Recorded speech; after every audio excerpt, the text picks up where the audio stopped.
Hello बेटा, सारथी series lecture 7 chapter number 7 alternating current के previous year question करने जा रहे हैं 12th फिजिक्स सीबीएसई बोर्ड के। और ये चैप्टर थोड़ा सा अजीब लगता है बच्चों को, बट अगर आप यहाँ से करोगे तो आपको ये बिल्कुल आसान लगेगा, क्योंकि इसमें ज़्यादा कुछ नहीं है। बेसिक्स कुछ फॉर्मूले हैं, कुछ बातों का ध्यान रखना है, तो आप चैप्टर करोगे तो बिल्कुल आसान लगेगा। ज़्यादा बातें नहीं करते और क्वेश्चन करते हैं स्टार्ट। सबसे पहले मैं आपको थोड़ा सा बेसिक, उम्मीद करते हैं आपको फॉर्मूला याद होंगे, करे होंगे, सिर्फ क्वेश्चन प्रैक्टिस कर रहे हैं। तो जो एवरेज वैल्यू है, RMS value, R circuit, L circuit, C circuit, L R circuit, C R और एल सी आर। तो कुछ पॉइंट्स से मैं आपको बता देता हूँ। एवरेज वैल्यू, ठीक है ना। जो एवरेज वैल्यू का मेन फॉर्मूला होता है ना, मेन फॉर्मूला मैं आपको पहले बता देता हूँ। जो एवरेज का मेन फॉर्मूला होता है वो होता है, मान लो करंट की एवरेज है तो डी आई डी टी कहाँ से कहाँ जाना है, T1 से T2 डिवाइड बाय जहाँ से जहाँ जा रही हो T2 माइनस T1, ये एवरेज होती है, ठीक है जी। लेकिन हमारे जो सिलेबस में ज़्यादा यूज होने वाली है वो एवरेज वैल्यू का ये फॉर्मूला यूज होने वाला है। ये होता है 2/पाई इंटू आई नोट। अगर वोल्टेज आ जाएगी तो वोल्टेज के लिए आ जाएगा V एवरेज 2/पाई V नोट। और याद रखना बेटा, ये फॉर्मूला आपका हाफ साइकिल के लिए होता है। कंप्लीट साइकिल के लिए एवरेज वैल्यू कितनी आ जाती है, 0 आ जाती है। डन। नेक्स्ट आपका आता है आरएमएस वैल्यू। आरएमएस वैल्यू क्या होता है, रूट मीन स्क्वायर। मीन मानो तो एवरेज। तो इस बार क्या करना है हमने, इस बार हमने करना है पहले जो भी क्वांटिटी दी हुई, करंट दिया हो, पहले उसका स्क्वायर करो, फिर उसका क्या निकालो, एवरेज निकालो T1 से T2। तो एवरेज का मतलब इंटीग्रेशन, यानी कि T2 माइनस T1, ये एवरेज निकाल दी, किसका, स्क्वायर करके फिर एवरेज निकाल दिया, फिर क्या ले लो, रूट ले लो। तो ये बन गई RMS, रूट मीन स्क्वायर। पहले स्क्वायर किया, फिर एवरेज लिया, फिर रूट लिया। हमारे सिलेबस में ज्यादातर ये भी काम की है। आरएमएस की जो वैल्यू आएगी वो आती है आई नोट बाय रूट टी, और ऐसे ही वी आरएमएस की वैल्यू बेटा आती है वी नोट बाय रूट 2। चाहे आप हाफ साइकिल लो चाहे फुल साइकिल लो, फॉर्मूला दोनों के लिए सेम है, बट एवरेज के लिए फर्क था, मैंने आपको बताया हुआ है। नेक्स्ट क्या कहते हैं जी, नेक्स्ट कहते हैं हमारे पास आता है L circuit, are circuit. R circuit का मतलब है एक रजिस्टर दिया हुआ है तो आपने उसको एसी के साथ लगा दिया। एसी क्या है, V = V naught sine omega T. याद रखना, मतलब इस चैप्टर में ना हम ये जो एंगल है ना, एंगल इसको फेज बोला करेंगे, एंगल कम और फेज ज्यादा, फेज बोला करेंगे, ठीक है। कहते हैं जो करंट फ्लो करेगा ना इसमें, वो भी कुछ ऐसा ही होगा, मतलब आई नोट साइन ओमेगा टी। दोनों में कुछ फर्क है, एंगल मतलब फेज में फर्क है नहीं, तो फेज डिफरेंस क्या आएगा, 0 आएगा। तो फेज डिफरेंस की वैल्यू 0 और ओम्स लॉ का यूज होगा। बस एक बात याद रखनी, जब भी ओम्स लॉ लगाना है, अगर V RMS ले रहे हो तो I भी क्या होगा, RMS। V मैक्सिमम ले रहे हो तो I भी क्या आएगा, मैक्सिमम। V एवरेज ले रहे हो तो I भी क्या लिखना पड़ेगा, एवरेज, मतलब सेम सेम लिखना पड़ेगा। नेक्स्ट सर्किट है बेटा एल सर्किट। एल सर्किट में क्या होता है, एक सेकेंड। सो एल सर्किट में एक इंडक्टर होता है, इंडक्टर को आप एसी के झटका दोगे, ठीक है। इसमें क्या होता है, इसमें याद रखने के लिए, अगर ये वोल्टेज है ना V = V naught sine omega T, याद रखने के लिए करंट घूम कर जाता है तो पीछे रह जाता है वोल्टेज से। तो कितना पीछे रहता है जी, π/2 से। तो π/2 से ही पीछे रह जाता है, यानी कि करंट आएगा I = I naught sine omega T minus π/2। तो फेज डिफरेंस कितना आ गया बेटा, 90 आ गया। क्या इंडक्टर कुछ अपोजिशन देता है, जी देता है। इंडक्टर रुकावट क्रिएट करता है XL = ओमेगा L। ओमेगा आपको पता है 2πf होता है, इंडक्टर ने रुकावट दे दी। तो ओम्स लॉ कैसे लगाओगे, V = I, तो रजिस्टर की जगह हम XL लिखेंगे। ये उसके चाचे का लड़का है बेटा, जैसे वो अपोजिशन क्रिएट करता रहता है, ये भी अपोजिशन क्रिएट करता है। ठीक है जी, ये फॉर्मूला कब लगाओगे, ठीक है ना, अगर इंस्टेंटेनियस वैल्यू है तो नहीं लगेगा, आरएमएस है, वी और आई दोनों आरएमएस लोगे, एवरेज है दोनों एवरेज लोगे, जैसे अभी बताया है। ठीक है, ये आ गया। इसके बाद इसमें जो फेज डिफरेंस निकालना होता है वो आपने निकाल ही लिया कि 90 आ गया। इसके बाद कैपेसिटेंस सर्किट आ जाता है, ओनली कैपेसिटर लोडिंग।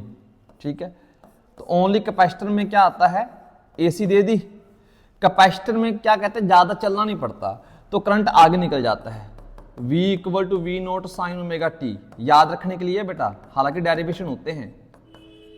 तो करंट आगे है यानी कि ओमेगा टी प्लस 90, तो फेज डिफरेंस कितना आ गया जी, 90 आ गया। ठीक है, एंगल में फर्क कितना है, 90 का आ गया।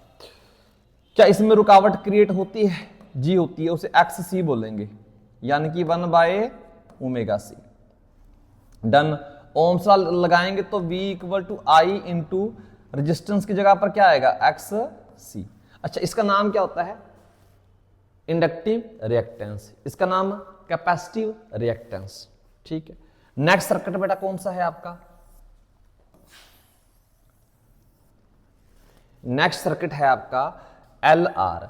इसमें बेटा एल भी आ गया और आर भी आ गया। मैं जस्ट पहले ना थोड़ी सी हिंट दे रहा हूं, हल्के से फॉर्मूले आपने किए भी होंगे, नहीं तो आगे जाकर आप क्वेश्चन देख सकते हो जो करवाए हो, जिसको ये आता है आगे जाकर क्वेश्चन देखो। एल और आर, इसमें क्या होता है, V equal to V naught sine omega T.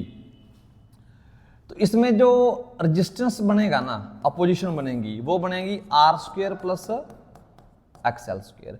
और जो वोल्टेज आएगा, मान लो इसने वोल्टेज वी एल खाई, इसने वोल्टेज वी आर खाई, तो V किसके इक्वल आ जाएगा, V R square plus V L का स्क्वायर, ऊपर अंडर रूट आ जाएगा। ठीक है जी, और इसमें फेज डिफरेंस कितना होता है, कोई आता पता नहीं है, उसका फॉर्मूला होता है बेटा tan phi equal to X L by R. यहां बेटा इसको लिख सकते हो V L by V R. ठीक है, ये फॉर्मूला आ गया। सेम कैपेसिटेंस में होता है जी, सेम कैपेसिटर में होता है। कैपेसिटेंस में कहां फर्क आता है, यहां कैपेसिटर आ जाएगा, ठीक है ना, यहां भी क्या आ जाएगा कैपेसिटर, यहां भी कैपेसिटर और यहां भी कैपेसिटर आ जाएगा। बस कैपेसिटर में ये बन गया जी, कुछ ज्यादा फर्क ही नहीं है। सी आ जाएगा, सी सी सी, डन। अब ये बताओ करंट आगे किसमें पीछे किसमें। देखो इंडक्टर क्या चाहता था, करंट गोल गोल घूमता रहता है, पीछे रह जाता है। तो एल आर में कहां गया ये, एल आर में रजिस्टर चाहता है साथ साथ रहे, इंडक्टर चाहता है करंट पीछे रहे, तो इंडक्टर की मानी जाएगी। ठीक है, अगले में सी आर में देखो रजिस्टर तो कुछ चाहते नहीं है भी साथ साथ रहे, वो तो ये तो चाहते, जैसे मम्मी चाहती है दोनों भाई साथ साथ रहें, बट भाई नहीं चाहते, तो वही काम है। रजिस्टर चाहता है साथ साथ रहे, कैपेसिटर चाहते हैं नहीं जी करंट आगे रहेगा, तो ठीक है कैपेसिटर की मानी जाएगी। लास्ट आता है एलसीआर। एलसीआर में क्या होता है बेटा, तीनों आ जाते हैं, एल भी आ गया, सी भी आ गया और आर भी आ गया। एसी लगा दी। इस केस में जो जेड आएगा बेटा वो आएगा R square plus X L minus X C का स्क्वेयर, और इसमें जो वी आएगा V R square plus V L minus V C का स्क्वेयर। इसमें फेज डिफरेंस का एक फॉर्मूला होता है tan phi X L minus X C by R या V L minus V C by R, इसका बेटा एक फॉर्मूला हो गया। अब यहां पर ये कैसे पता चलेगा कौन आगे कौन पीछे। ठीक है जी, अब देखो एल भी है, सी भी है, आर भी है, जो ताकतवर होगा उसकी मानी जाएगी। मतलब ये अगर तो एक्स एल बड़ा है एक्स सी से, तो इंडक्टर की मानी जाएगी। इंडक्टर चाहता था करंट पीछे रहे, तो करंट पीछे रहेगा। लेकिन अगर एक्स एल हुआ छोटा और एक्स सी हुआ बड़ा, तो कैपेसिटर की मानी जाएगी, करंट रहेगा आगे। तो ठीक है जी, ये हो जाएगा। ठीक है जी, ये हो गए इसके फॉर्मूले। अब करते हैं जी क्वेश्चन। पहला क्वेश्चन आपके सामने है। कहते हैं जी वोल्टेज सिग्नल दिया हुआ है, आरएमएस वैल्यू निकालो। अब इसमें आप ये फॉर्मूला नहीं यूज कर सकते बेटा जी, ये फॉर्मूला नहीं यूज कर सकते आप। क्यों नहीं कर सकते? ये फॉर्मूला तब लगाते हैं जब आपको जो करंट है या वोल्टेज है, इसने वोल्टेज लिखी हुई है तो हम वोल्टेज ही लिख लेते हैं। आप ये फॉर्मूला नहीं यूज कर सकते, V0/√2, ना ये नहीं करना। क्यों नहीं करना? ये तब होता है जब वोल्टेज किस पैटर्न में हो, V0 sin ωt plus phi, ऐसे पैटर्न में जब वोल्टेज दियो तब हम लगा सकते हैं। यहां तो बेटा वोल्टेज टुकड़ों में टूटी हुई है तो यहां तो लगा नहीं सकते। तो फिर क्या करेंगे? फिर हम बेसिक मेथड करेंगे जो मैंने अभी बताया था आपको, VRMS। तो पहले लो स्क्वायर, ठीक है ना, V का स्क्वायर, फिर करो उसका इंटीग्रेशन, कहां से कहां, फुल साइकिल के लिए, ठीक है। नीचे क्या लिखो, T2 - T1, फिर क्या लगा दो बेटा इसका अंडर रूट। अब जो V है वो टुकड़ों में है, 0 से T/2 एंड T/2 से T। हम भी टुकड़ों में बेटा तोड़ तोड़ कर इसको ले जाते हैं। तो 0 से क्या लिखेंगे, T/2, तो 0 से T/2 में V का स्क्वायर करेंगे तो क्या आएगा, V0। आगे बेटा 0 ही है, 0 का स्क्वायर करोगे फर्क नहीं पड़ेगा, T/2 से T और फाइनल माइनस इनिशियल। इसको सोल्व करेंगे तो क्या आएगा, V0 कांस्टेंट है बाहर, 1 का इंटीग्रेशन T आ जाएगा, लोअर लिमिट और अपर लिमिट। ये तो 0 ही है बेटा, खत्म, टाटा बाय बाय, नीचे T बच गया। इसको सोल्व करेंगे तो क्या आएगा, ये V0 का स्क्वायर, और बेटा इसको अपर लिमिट पुट करेंगे तो T/2 माइनस लोअर 0 पुट करेंगे तो 0 ही रहेगा, कोई फर्क नहीं पड़ेगा। नीचे क्या आ जाएगा, T से T कट गया। तो इसको सोल्व करेंगे, V0²/2 का अंडर रूट है, तो यानी कि V0/√2, ऑप्शन ए आ जाएगा। डन। नेक्स्ट क्वेश्चन देखते हैं फटाफट।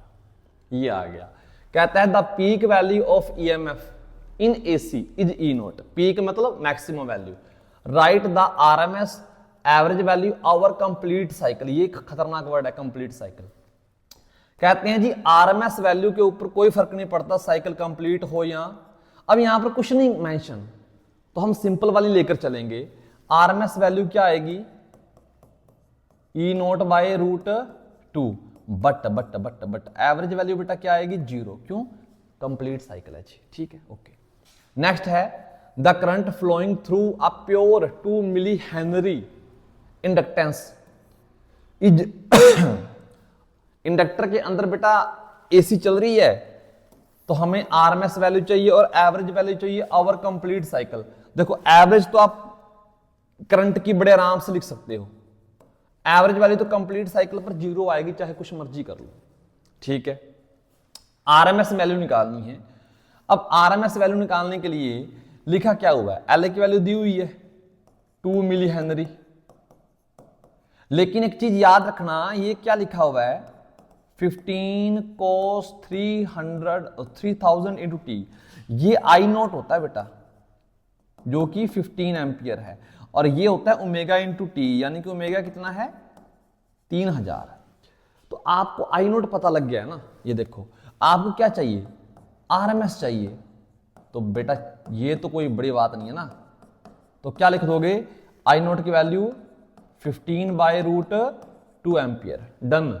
डेसिमल में ज्यादा की जरूरत नहीं है, करना चाहो तो कर भी सकते हो, बट मेरे ख्याल में तो बिल्कुल ये ठीक है। ओके, डन हो गया, आगे चलते हैं। ज्यादा दिल पर नहीं लगाते क्वेश्चनों को, डेसिमल में अगर निकालने बैठ जाओगे बेटा पेपर भी कंप्लीट नहीं होगा। नेक्स्ट क्या है, N alternating voltage given by this is connected across pure resistor 50 ओम। तो AC किसके साथ लगाएगी है, प्योर रजिस्टर है, मतलब अकेला R है, तो अकेले R में आपने AC लगा दी, 50 ओम का है। देखो जो AC लगाई हुई है उसको लिख लिया करो, 140 sin 314t। क्या पूछा हुआ है, फ्रीक्वेंसी। बेटा ये क्या होता है, ओमेगा।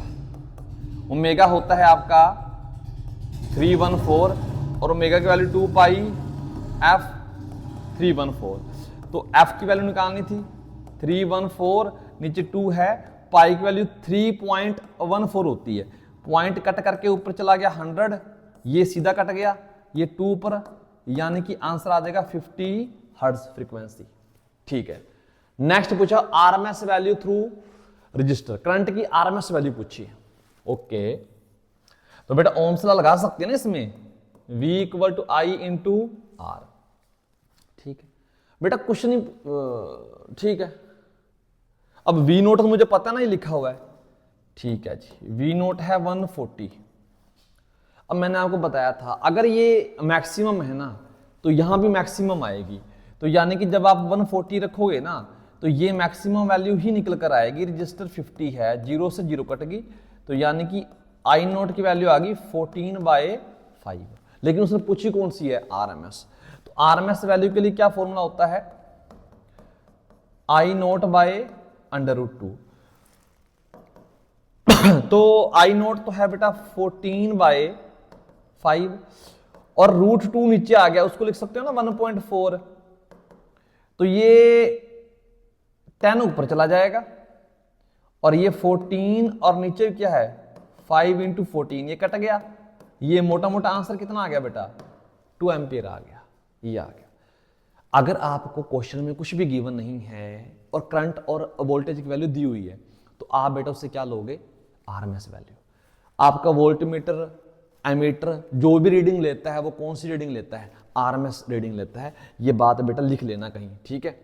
नेक्स्ट क्वेश्चन क्या है, ठीक है, नेक्स्ट क्वेश्चन ये है, अब light bulb is rated this, AC supply दी हुई है, calculate the resistance of bulb. बेटा याद रखना, मैंने करंट इलेक्ट्रिसिटी में भी करवाया हुआ है, बल्ब के ऊपर कुछ लिखा हुआ है ना, यानी कि पावर दी हुई है आपको 150 वोल्ट और वोल्टेज दी हुई है आपको बेटा एसी वोल्टेज 220 वोल्ट।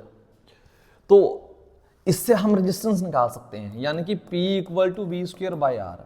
तो यानी कि आपके पास R की वैल्यू आ जाएगी V²/P। तो V की वैल्यू पुट कर दो,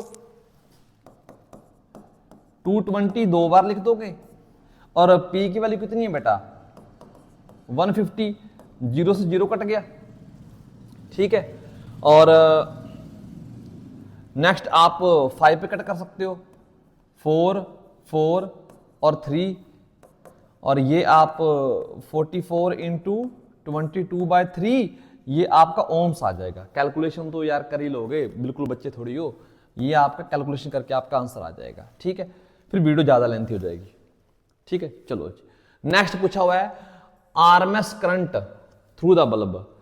आरएमएस करंट निकालना है, रेजिस्टेंस पता है और वोल्टेज पता है, V equal to I into R. अब इस वोल्टेज के बारे में कुछ भी मेंशन नहीं है कौन सी वोल्टेज है, तो क्या मानोगे, आरएमएस वोल्टेज मानोगे।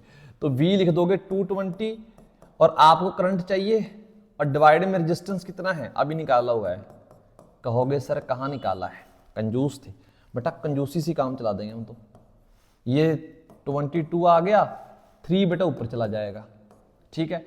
ये चला गया आपका 10 पर और ये आपका आ जाएगा ऊपर 30/44, यानी कि 15/22 एम्पियर। डन, ठीक है। डेसिमल में नहीं करेंगे यार, ज्यादा हो जाएगा, ठीक है।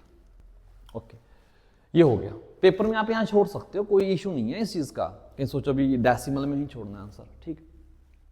नेक्स्ट, ये क्वेश्चन लगता है एक अजीब सा, बट जिसने डेफिनेशन क्लियर की होगी उसके लिए नहीं है। क्या कहता है, एन एसी करंट दिया हुआ I equal to I naught sine omega T produce certain heat in resistor. एक रजिस्टर आर है, उसमें कुछ हीट प्रोड्यूस कर रहा है, करंट जाएगा तो हीट प्रोड्यूस होगी।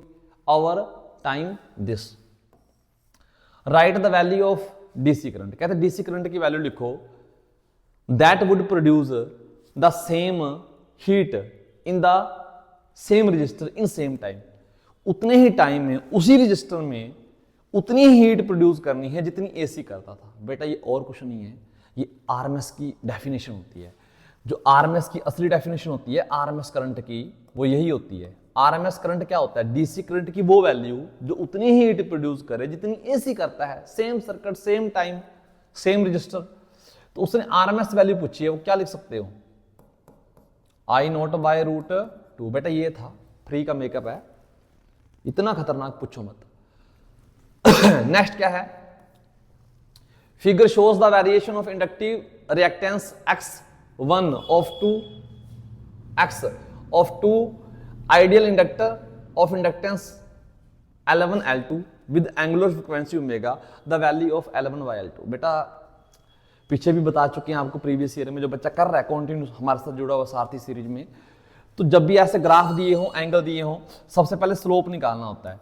और स्लोप क्या होता है आपका tan थीटा, और tan थीटा यानी कि y बाय एक्स, यानी कि XL बाय ओमेगा। तो यानी कि tan theta equal to XL की वैल्यू, ये क्या होता है पता है, इनमें ना कोई रिलेशन ढूंढना करो, फॉर्मूला कहीं ना कहीं कुछ मिलेगा। तो XL बाय ओमेगा है, तो आपको पता है ना कि XL क्या होता है, ओमेगा इंटू L। तो XL बाय ओमेगा क्या करोगे आप, L आएगा, यानी कि और कुछ नहीं है, L लिखा हुआ है। ठीक, तो हमने रेशियो निकालना है, तो L1 बाय L2, L1 की वैल्यू क्या आ जाएगी tan थीटा 1 और L2 की वैल्यू tan थीटा 2, और थीटा 1 कितना दिया हुआ है 30, tan 30 होता है 1 बाय रूट 3, और tan 60 कितना होता है रूट 3। ठीक है, तो ये बन जाएगा 1 बाय रूट 3 यानी कि 1 बाय 3। डन, एंगल याद होना चाहिए बेटा ढंग से, कई बच्चों को एंगल नहीं याद, तो ऑप्शन आ जाएगा आपका डी आ जाएगा फटाफट। नेक्स्ट को है resistor and ideal inductor are connected in series. एक रजिस्टर है और एक आइडियल इंडक्टर है, बना लिया करो बेटा हल्का सा, तभी क्वेश्चन बनेंगे सीरीज में। और ये वोल्टेज दी हुई है, कुछ नहीं मेंशन, तो ये वोल्टेज कैसी है आरएमएस है, तो कितनी वोल्टेज दी हुई है आरएमएस 100/2। ठीक, 50 हर्ट्ज फ्रीक्वेंसी है, एसी सोर्स की। व्हेन वोल्टमीटर लगा दिया, वोल्टमीटर भी क्या रीड करता है यार आरएमएस वैल्यू। कहते हैं वोल्टमीटर कनेक्टेड अक्रॉस, रजिस्टर के क्रॉस लगाया और इंडक्टर के क्रॉस लगाया, सेम रीडिंग शो कर रहा है, मतलब वोल्टमीटर इसको मेजर करेगा और वोल्टमीटर इसको मेजर करेगा, दोनों क्या आ रही हैं सेम आ रही हैं, VL और VR सेम आ रहे हैं। रीडिंग ऑफ वोल्टमीटर बताना है, तो वोल्टमीटर इनको रीड कर रहा है। एक फॉर्मूला याद आया, V equal to VR² plus VL²। अगर मैं आरएमएस लिखूंगा तो तीनों आरएमएस लूंगा, एवरेज लूंगा तो तीनों एवरेज लूंगा, ठीक है, मैक्सिमम लूंगा तो तीनों मैक्सिमम। ये नहीं करना एक कोई और एक कोई और, फिर गलत हो जाएगा। तो ये आरएमएस है, ये भी आरएमएस है, वोल्टमीटर आरएमएस रीड नोट करता है, तो ये आ जाएगा 100/2, और ये आ जाएगा बेटा दोनों सेम है ना, ये बन जाएंगे 2VR², इसको भी सेम लिख दिया बेटा, तो ये बन जाएगा जी 100/2 इक्वल टू √2VR, ये कट गया, तो VR की वैल्यू कितनी आ गई 100 वोल्ट।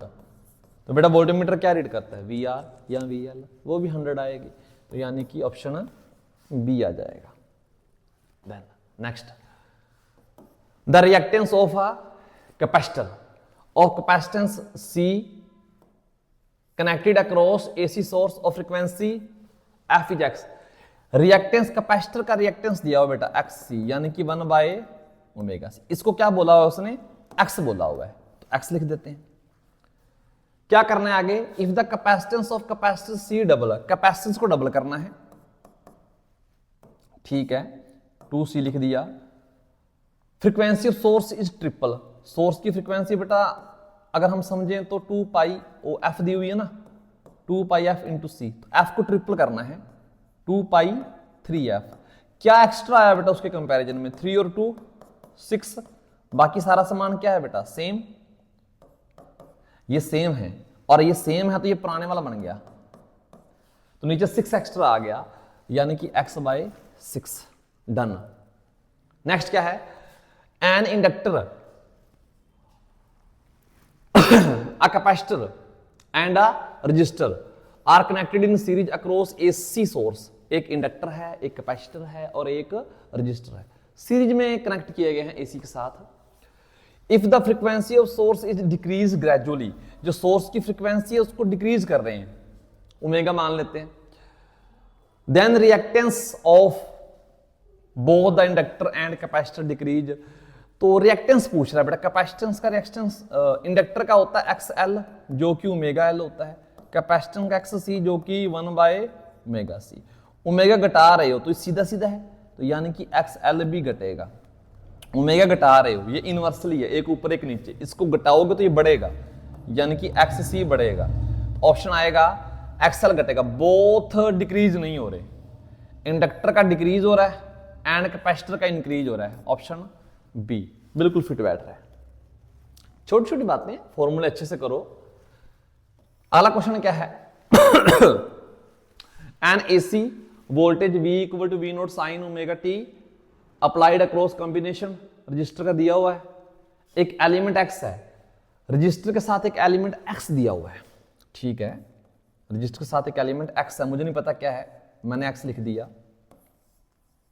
क्या कह रहा है, हो क्या रहा है, दो ही चीजें हैं, या L हो सकता है या C हो सकता है।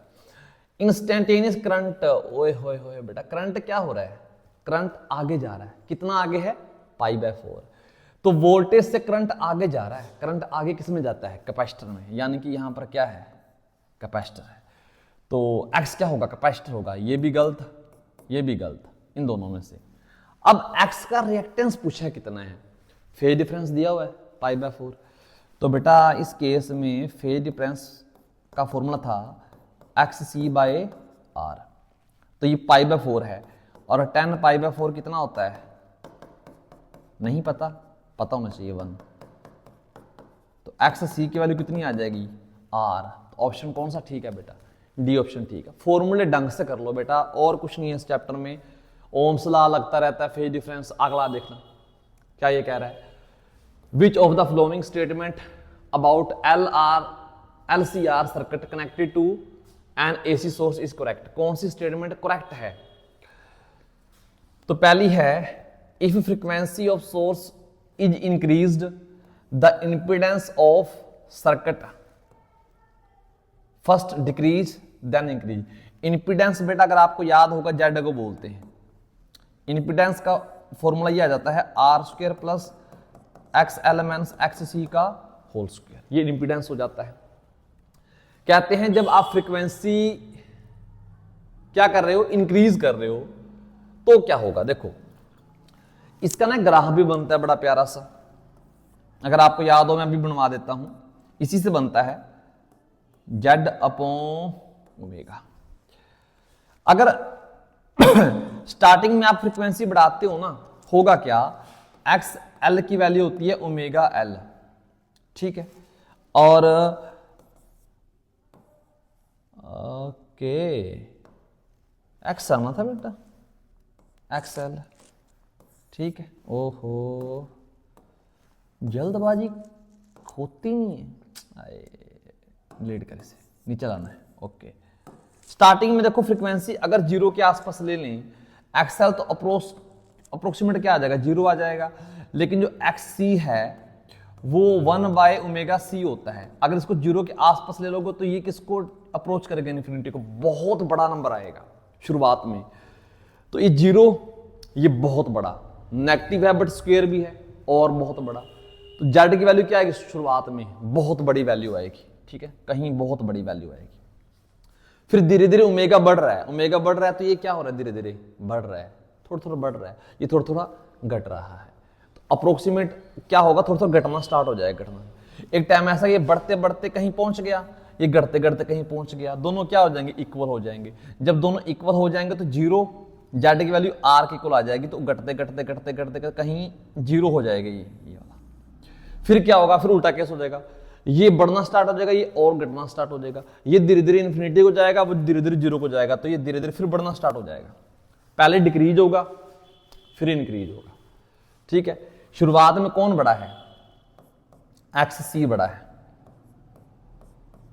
और बाद में कौन बड़ा है, XL बड़ा है, जो बड़ा होगा उसी की मानी जाती है बेसिकली। तो ये ऑप्शन तो बिल्कुल ठीक है। कहते हैं रेजोनेंस, ऑप्शन सी में एट रेजोनेंस। बेटा रेजोनेंस के बारे में हल्का सा बता देता हूं, रेजोनेंस पर क्या होता है, जब दोनों इक्वल हो जाते हैं तब रेजोनेंस हो जाती है। जब XL और XC क्या हो जाएं, इक्वल हो जाएं, तब रेजोनेंस होती है।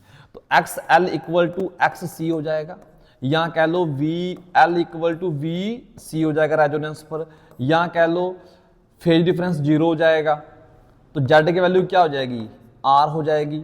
करंट क्या हो जाएगा, क्योंकि जेड मिनिमम हो गया, करंट क्या हो जाएगा, मैक्सिमम हो जाएगा। ये सारा रेजोनेंस का चक्कर है बेटा। इसने क्या लिखा हुआ है, at resonance the voltage drop across the inductor is more. कहते हैं इंडक्टर में मोर वोल्टेज है, कैपेसिटर गलत है, सेम होती है। इसमें वही लिख रखा है, ये भी गलत है, दोनों में सेम होती है, ये दोनों ऑप्शन गलत हो गए। ठीक है, बी ऑप्शन को देख लो। ठीक है, बी ऑप्शन ये कहता है कि अगर X elements X C net reactance X elements X C of circuit become equal to resistance, यानी कि एक्स एलिमेंट्स एक्स सी किसके इक्वल हो जाएगा, आर के। तो फेज डिफरेंस कितना आएगा, तो tan phi equal to X elements X C by R, ये दोनों सेम हो गए, कट गए, आंसर 1 आ गया। tan फाई 1 आ गया, मतलब फाई कितना आ गया, 45। वही उन्होंने लिखा हुआ है, ठीक लग रहा है, बट ध्यान से कौन आगे कौन पीछे। मैंने कहा था जो बड़ा होता है उसकी मानी जाती है। रजिस्टर का भी नेगेटिव होता है क्या, क्या रजिस्टर का भी नेगेटिव होता नहीं होता, क्योंकि रजिस्टर तो पॉजिटिव होता है, मतलब एक्सएल बड़ा है एक्स सी छोटा है, तभी तो आंसर पॉजिटिव आया। एक्स एल बड़ा है एक्स सी छोटा है, तो किसकी मानी जाएगी, एल की मानी जाएगी। एल चाहता है करंट पीछे रहे, गोल गोल गोल गोल घूम रहा है तो करंट पीछे रहे। अगर करंट पीछे है तो उसकी मानी जाएगी ये कह रहा है करंट लीड कर रहा है, तो ये ऑप्शन भी गलत हो गया। ऑप्शन सिर्फ ए ही ठीक है, हमने सारे करवा दिए, डोंट वरी। नेक्स्ट है plot the graph showing the variation of capacitive reactance with change in the frequency. Capacitive reactance होता है एक्स सी, यानी कि 1 बाय ओमेगा सी। इसका ग्राफ बनाना है अकेले का, कुछ और दिया नहीं हुआ। एक्स सी और ओमेगा इनवर्सली प्रोपोर्शनल है, ग्राफ ये बनेगा, एक ऊपर एक नीचे। Why is the use of AC preferred over DC voltage. AC को क्यों भाई इतनी इंपॉर्टेंस देते हो, हर जगह एसी एसी एसी, डीसी बहुत कम होती है। 2 रीजन बताने हैं। एसी को ना आप स्टेप अप भी कर सकते हो और स्टेप डाउन भी कर सकते हो। एसी वोल्टेज को कम ज्यादा किया जा सकता है with the help of transformer. Step up और step down with transformer. Transformer की हेल्प से स्टेप अप स्टेप डाउन कर सकते हो। ठीक है, दूसरा क्या है, जो एसी को ना आप कंट्रोल कर सकते हो, कंट्रोल्ड बाय इंडक्टर, इंडक्टर का यूज करके और कैपेसिटर का यूज करके आप कम ज्यादा भी कर सकते हो।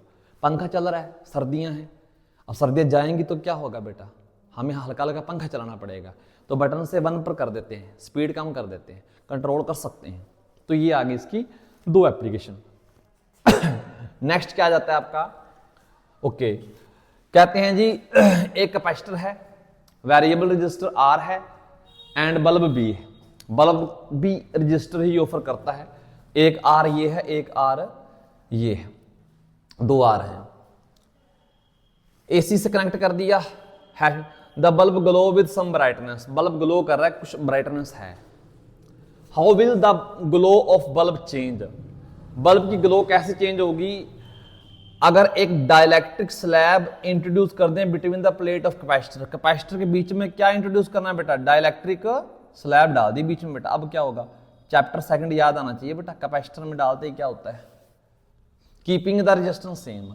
बेटा सर्किट कौन सा है, एल सी आर है, क्यों, ये भी आर होता है, इसका भी आर ही होता है, तो जेड की वैल्यू कितनी आएगी, under root R square plus X C का स्क्वेयर। ठीक है, और आर स्क्वेयर एक्स सी में छुपा होता है 1 बाय ओमेगा सी का स्क्वेयर। आपने स्लैब डाली है बेटा, अगर आपको फॉर्मूले याद है ना, हमने करवाए हुए हैं, तो अगर मीडियम डाल देते हो ना, पूरा भर देते हो, तो के टाइम्स बढ़ जाता है कैपेसिटेंस, जितना एयर में होता है उसके साथ के एक्स्ट्रा आ जाता है। और याद रखना के हमेशा क्या होता है, 1 से बड़ा होता है, यानी कि कैपेसिटेंस मीडियम में बढ़ जाता है। तो सी की वैल्यू जैसे ही बढ़ेगी, ठीक है ना, तो आपका जो नया केस बनेगा बेटा, r² 1/x के साथ k आ जाएगा एक्स्ट्रा। तो मतलब ये वैल्यू छोटी होगी, अगर ये छोटी होगी तो रेजिस्टेंस क्या हो जाएगा, कम हो जाएगा, यानी कि Z क्या हो जाएगा, कम हो जाएगा। जैसे रेजिस्टेंस कम होता है तो करंट क्या होता है, I बढ़ जाता है, I बढ़ जाता है तो ग्लो क्या करेगी, इंक्रीज हो जाएगी। ठीक है, next, the resistance R is increased keeping the capacitance same. इस बार R को बढ़ाना है, जो सेकंड ऑप्शन है बेटा उसमें R को बढ़ाना है। जैसे ही आप R को बढ़ाओगे तो टोटल अपोजिशन क्या होगी, बढ़ेगी, करंट क्या होगा, कम होगा, तो ग्लो क्या होगी, ग्लो भी कम होगी। ठीक है, सिंपल सा है। ओके, हो गया। नेक्स्ट करते हैं बेटा, क्या है, a lamp is connected in series with a capacitor, predictive और ऑब्जर्वेशन। एक लैंप को कैपेसिटर के साथ कनेक्ट किया है, ये लैंप है और ये कैपेसिटर है, ये कनेक्ट कर दिया। दो केस हैं, पहले एसी के साथ कनेक्ट किया, देखो इसका रेजिस्टेंस होता है और ये कैपेसिटेंस सी होता है, एक्स सी होता है इसका। तो एसी के साथ कनेक्ट करोगे तो क्या होगा, देखो पहले का आंसर क्या आएगा, एसी के साथ कनेक्ट करोगे तो कोई दिक्कत नहीं, जेड की वैल्यू कितनी आ जाएगी, √r² प्लस XC का स्क्वायर। ठीक है ना, तो क्या लिख सकते हो, कोई दिक्कत नहीं, कंटिन्यू ग्लो करता रहेगा। पूरा क्वेश्चन पढ़ोगे ना डीसी के साथ, what change would you notice in each case if capacitance of capacitance is increased. तो पहले केस में लिखोगे 4AC बल्ब ग्लो कॉन्टिन्यूस, लगातार कॉन्टिन्यूस ग्लो करता रहेगा बल्ब, कोई दिक्कत नहीं है। लेकिन 4DC क्या होगा, अगर आपको पता हो ना, जो DC होती है ना, DC के लिए XC की वैल्यू कितनी होती है, 1/ωc। DC की फ्रीक्वेंसी कितनी होती है, 0, और रेजिस्टेंस इनफाइनाइट। इनफाइनाइट रेजिस्टेंस आएगा तो ब्लो कर देगा बेटा, ये याद रखना। ठीक है ना 4DC ओमेगा 0 होता है तो XC इनफाइनाइट हो जाएगा। ठीक है, तो DC को ब्लो करता है, बट ब्लो करने से पहले खुद को चार्ज कर लेता है, मतलब एक आधा सेकंड क्या होगा, बल्ब ग्लो करेगा। तो लिख सकते हो, ठीक है ना, bulb glow just for few second, ऐसा कुछ लिख लो। ठीक है ना, देन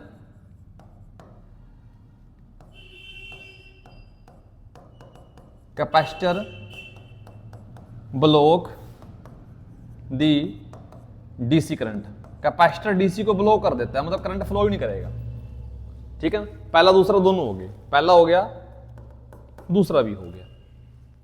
क्या होगा अब सेकंड में, कहता है कि क्या होगा अगर हम, सॉरी एक्स्ट्रा ये, अगर हम कैपेसिटेंस बढ़ा दें, अगर कैपेसिटेंस बढ़ाओगे तो क्या होगा, Z equal to R² plus XC में क्या छुपा होता है, ये चीज, C को डबल करोगे, ठीक है ना, C डबल करोगे, इंक्रीज करोगे, ठीक है, C इंक्रीज करोगे तो Z क्या होगा, डिक्रीज होगा, डिक्रीज होगा, तो करंट क्या होगा, इंक्रीज होगा, तो ग्लो क्या होगी, इंक्रीज होगी। लेकिन डीसी के केस में क्या होगा, ये तो एसी वाला केस है, डीसी में ठीक है ना कोई फर्क नहीं पड़ेगा, नो इफेक्ट। क्यों, इस बार भी ब्लॉक ही करना है बेटा, उसको कोई ज्यादा दिक्कत नहीं आने वाली, ब्लॉक ही करना है, छुड़ाना है। ओके, एक बार चेक कर लें बेटा रिकॉर्डिंग हो रही है कि नहीं हो रही, बढ़िया सी, पिछली बार बंद हो गई थी बेटा, ओए होए, चल रही है बेटा, चल रहा है काम। ठीक है जी, क्या कह रहा है, a sinusoidal voltage is applied across electric circuit containing a circuit element X in which the current lead the voltage by 90। बेटा करंट आगे चल रहा है वोल्टेज से, वो भी 90 डिग्री से, करंट आगे कैसे चल कैपेसिटर में, तो X क्या है, आइडेंटिफाई द एलिमेंट X। तो बेटा ए का आंसर आ जाएगा एक्स कैपेसिटर है, कैपेसिटर में करंट आगे रहता है। Write the formula it's reactance B, इसके रिएक्टेंस का फॉर्मूला होता है 1/ω/c। Show the graphically variation of reactance with frequency, तो सी में रिएक्टेंस का वेरिएशन फ्रीक्वेंसी के साथ इनवर्सली प्रोपोर्शनल बेटा अभी करवाया था आज। Explain the behaviour of this element when used in AC and DC, बेटा अभी करवा के आए हैं। एसी में बिहेवियर है कॉन्टिन्यूस करंट फ्लो करवाएगा, डीसी के लिए करंट को ब्लॉक कर देगा। बेटा वही सेम क्वेश्चन है with new makeup, with new makeup. Okay, next क्या है, a series C R circuit, R दिया हुआ है, सी दिया हुआ है, is connected across an source of peak voltage दी हुई है बेटा 100 एंड फ्रीक्वेंसी दी हुई है, कैलकुलेट इंपीडेंस करना है। तो बेटा सी आर सर्किट है तो पहले क्या सी लिखो, देन आर लिखो, देन एसी का झटका लगाओ। सी कितना दिया हुआ है, सी दिया हुआ है, लिख लेते हैं 50/π माइक्रो 10⁻⁻⁶ फैरेड। आर कितना दिया हुआ बेटा 200 ओम दिया हुआ है। और क्या दिया हुआ है जी, मैक्सिमम वोल्टेज यानी कि वी नोट लिख लो, 100 वोल्ट दी हुई है। फ्रीक्वेंसी के लिए नया सिंबल म्यू कर सकते हो या एफ कर सकते हो बेटा, वो है 50 हर्ट्ज। कैलकुलेट इंपीडेंस निकालना है बेटा, दो हैं इंपीडेंस की value Z = √R² plus XC का स्क्वायर, ठीक है, XC का स्क्वायर। तो यानी कि Z = R का स्क्वायर यानी कि 100 का स्क्वायर प्लस XC को 1/ω/c लिख सकते हो कि नहीं लिख सकते, ओमेगा की वैल्यू रख सकते हैं। तो पहले थोड़ा सा मेकअप कर लेते हैं। ओमेगा होता है 2π × f, कितना है बेटा 50।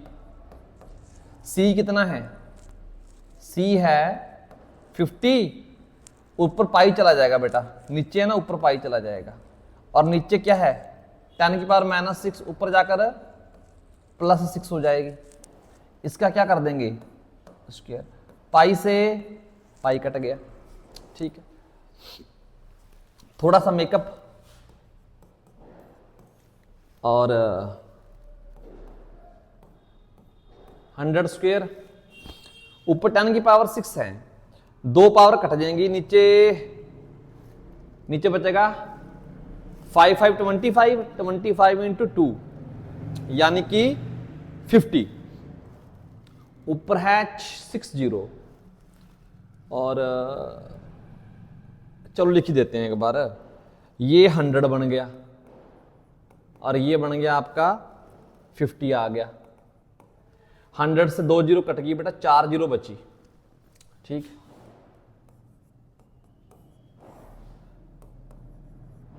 इसका स्क्वायर प्लस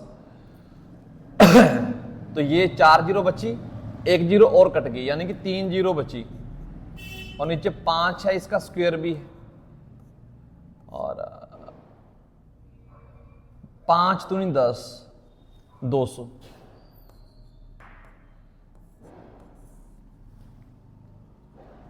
तो Z की वैल्यू कितनी आ जाएगी भाई, एक सेकंड 100 कॉमन आ जाएगा, कहीं गड़बड़ तो नहीं करके कैलकुलेशन में बेटा।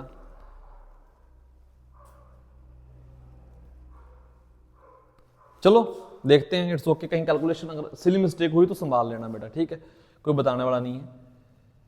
तो ये है 100 का स्क्वायर, कॉमन ले लेंगे बेटा इसमें से, ठीक है। 100 का स्क्वायर कॉमन ले लिया, बाहर आकर 100 बचेगा, यहां बच गया 1, तो ये 2 का स्क्वायर बच गया बेटा, यानी कि 100 × ये आ जाएगा √5। तो Z की वैल्यू आ गई 100√5 आ गई। तो इंपीडेंस आ गया। नेक्स्ट आपसे वो पूछ रहा है फेज एंगल।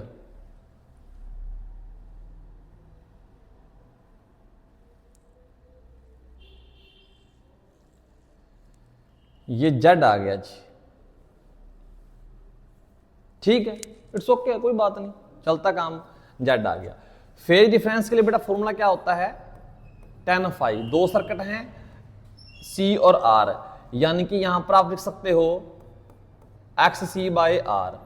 क्या एक्स सी की वैल्यू दोबारा से निकालनी पड़ेगी, पागल थोड़ी है बेटा, एक्स सी की वैल्यू ये निकाली हुई है, स्क्वायर के अंदर जो भी पड़ा हुआ है, क्या पड़ा हुआ है 200, तो एक्स सी की वैल्यू कितनी आई है 200, आर की वैल्यू बेटा कितनी है 200, तो वाह जी वाह, कितना अच्छा आंसर आया 1, तो tan फाइव बेटा 1 आ गया, तो फाइव की वैल्यू कितनी आ गई 45, ठीक है, tan की वैल्यू 45 आ गया आपकी।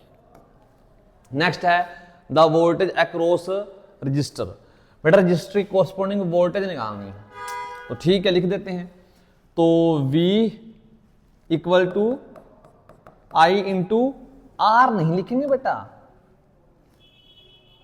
वोल्टेज लिखनी है बेटा, वोल्टेज, ठीक है, चलो हाँ आर ही लिखेंगे, आर क्यों लिखेंगे, so V equal to I into R, पहले आई निकालना पड़ेगा, इस पूरे सर्किट में करंट कितना है वो निकालना पड़ेगा, तो करंट निकालने के लिए क्या करते हैं, जेड मुझे पता है बेटा, अकेला आर थोड़ी है, देखो सी भी है और आर भी है, जेड पता लग गया, तो टोटल करंट पता चलने के लिए V बाय जेड लिखना पड़ेगा, टोटल करंट, तो V कितना है 100, जेड कितना है 100√5, ये कट गया, यानी कि 1/√5, ये आपका क्या आ जाएगा, करंट आ जाएगा।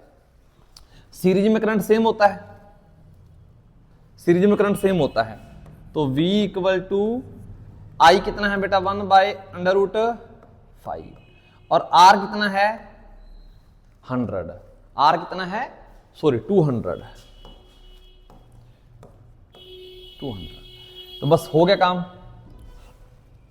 इसको सोल्व करने के लिए ऊपर आ जाएगा 200√5, नीचे 5, ये आ जाएगा 40, यानी कि 40√5 वोल्ट आ गया, इसकी वोल्टेज निकाल ली। एक बात बताऊं बेटा, सीरीज में करंट सेम होता है ना, हाँ सेम होता है, तो यहां से करंट आई आया, अगर मैंने इसकी वोल्टेज निकालनी होगी तो मैं इसमें लिखूंगा V equal to I into X C, इसकी वोल्टेज निकालने की V equal to I into R, तो मैंने वही काम किया है, कहीं कंफ्यूज हो जाओ, वोल्टेज अक्रॉस रजिस्टर निकाल दी। नेक्स्ट है, अच्छे से क्वेश्चन आएंगे बेटा, रिपीटेड क्वेश्चन है, ठीक है, ओके। नेक्स्ट है R resistor of 30 ohm, a capacitance of 250 by pi microfarad are connected in series with to 200 volt, frequency दी हुई है, कुछ कुछ पूछा हुआ है, तो एक रजिस्टर है 30 ओम का, ठीक है जी, एक कैपेसिटर कितना है, कैपेसिटर है 250 by pi माइक्रोफैरेड, यानी कि सी दिया हुआ है, कनेक्टेड इन सीरीज, सीरीज में कनेक्टेड है, तो क्या निकाल लोगे, वोल्टेज है कितनी बेटा 200 वोल्ट, फ्रीक्वेंसी कितनी दी हुई है 50 हर्ट्ज, ठीक है। करंट इन सर्किट निकालना है बेटा, इस सर्किट में करंट निकालना है, तो करंट के लिए क्या करोगे,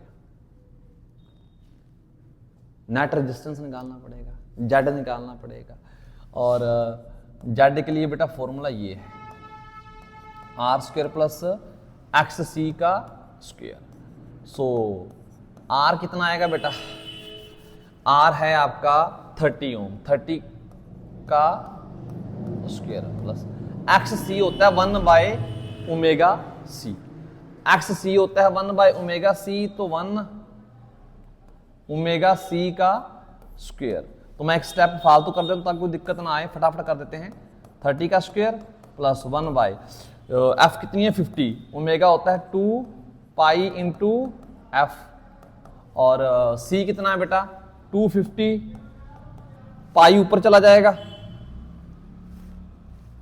ये लो पाई ऊपर चला गया, और माइक्रोफैरेड है, माइक्रो भी ऊपर जाकर प्लस का हो जाएगा, इसका क्या करना है बेटा स्क्वायर, ये XC आएगा, पाई से पाई कट गया, यानी कि जेड की वैल्यू आ गई आपकी 30 का स्क्वायर, अभी इसको सोल्व करते हैं ना, तो 1 0 ये 100 हो गया, ठीक है ना, ऊपर है 10 की पावर 6, नीचे ये बेटा 100 और 1 0 ये 3 0 आ गई और ये बन गया 25 ऊपर स्क्वायर। तो 3 0 तो बेटा कट गई, ऊपर 3 0 बची, 1000 बचा, 1000 बाय 25 कितना होता है 1000/25, यानी कि ये बन जाएगा 4 और 40, यानी कि इसकी वैल्यू सिंप्लीफाई करके कितनी आ जाएगी 40 आ जाएगी। क्यों टेंशन लेनी बेटा। और ये देखो कितना अच्छा रिजल्ट बनेगा, 30 का स्क्वायर 900 प्लस 1600 ऊपर रूट 2500, 2500 का रूट बेटा कितना आता है 50 आता है, कितना आता है जी 50। तो जेड की वैल्यू कितनी आ गई बेटा 50 ओम आ गई। अब करंट निकालना है, तो जेड की वैल्यू आ गई V = I into Z. V दिया हुआ है आपको 200, I निकालना है, जेड है आपका 50, 0 से 0 4, तो I की वैल्यू बेटा आ गई 4 एम्पियर। डन, ठीक। Voltage drop across resistor and capacitor, current आ गया, करंट सेम रहेगा, तो रजिस्टर कितनी वोल्टेज खाएगा I इंटू आर, I है 4 और R कितना है 30, यानी कि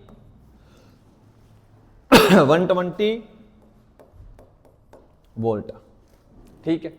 नेक्स्ट, कैपेसिटर कितनी वोल्टेज खाएगा I इंटू कैपेसिटर का रेजिस्टेंस, ये 4 एम्पियर है। XC कितना आया बेटा, XC आया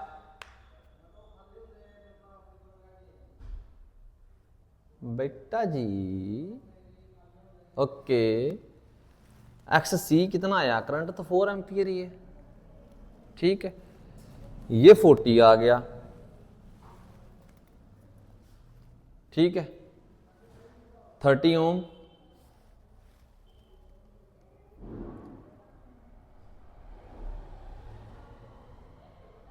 ठीक है, ठीक है।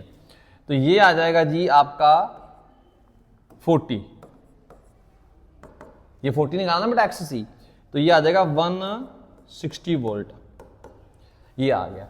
अब कहता है is algebraic sum of these voltage more than source voltage. बेटा कहता है जो दोनों वोल्टेज आई ना, सोर्स वोल्टेज कितनी है 200 वोल्ट, ये पैराडॉक्स वाला बहुत क्वेश्चन आता है। कहता है जो दोनों वोल्टेज आई इनका सम कितना आएगा VC प्लस VR, कितना आएगा ये 160 प्लस 120, यानी कि 280 वोल्ट। कहता है क्या ये इससे ज्यादा है, हाँ जी ज्यादा है। कहता सोल्व करो, मतलब उसका कहने का है लगा कम रहे हैं 200 वोल्ट, यूज 280 हो रही है, ये प्रॉब्लम क्या है, इस पैराडॉक्स को सोल्व करो। तो पैराडॉक्स का मतलब पहेली, तो हम कहते हैं जनाब जी इसको ऐसे ऐड करना ही नहीं है, ठीक है ना। V add the voltage according to V = √VR² और VC। हम तो वोल्टेज को ऐसे ऐड करते हैं, हमने कभी ऐसे किया ऐड, नहीं किया, तो ठीक है। तो कहता है जी ये तो 200 है, सोल्व कर रहे हैं पैराडॉक्स को। ये कितना है बेटा 120 का स्क्वायर, 120 का स्क्वायर कितना आएगा, और प्लस ये कितना है बेटा 280 का, सॉरी 160 का स्क्वायर, 160 का स्क्वायर, तो 144 और ये आ जाएगी 00, और 16 का स्क्वायर आता है 2 5 6 एंड 00, दोनों को करेंगे ऐड, 0 0 फिर 10 फिर 0, ठीक है ना, और ये 9 और 10 फिर 0 और 3 और ये 4, ये आ गया, यानी कि ये कितना बन जाएगा बेटा, ठीक है ना, 4 × 10 की पावर 4 का रूट, सोल्व करोगे तो 2 × 10 की पावर 2, यानी कि 200 वोल्ट आ गया। जितनी थी उतनी ही आई है बेटा, हम ऐसे ही ऐड करते हैं, ना कि ऐसे। आप ऐसे तो नहीं ऐड करते ना, v equal to V C plus V R, ऐसे तो नहीं ऐड करते, हम ऐड ही ऐसे करते हैं। तो कर दिया सोल्व, एक अच्छा क्वेश्चन था। ओके, नेक्स्ट है आपका N alternating voltage of 220 volt applied device x. 220 volt कुछ नहीं बता रखा बेटा, ये इस आरएमएस वैल्यू है, ठीक है ना। ओके, एक्स के corresponding a current of 0.22 flow in the circuit. Current कितना फ्लो कर रहा है बेटा इस केस में, 0.22 एम्पियर। एक्स है कोई, मुझे नहीं पता एक्स क्या है, बट कहता है करंट जो है ना, it is lag behind the voltage, current voltage से पीछे चल रहा है। इसका मतलब क्या है, जो एक्स है वो क्या है, एक्स वो इंडक्टर है, करंट पीछे चल रहा है, एक्स इंडक्टर है।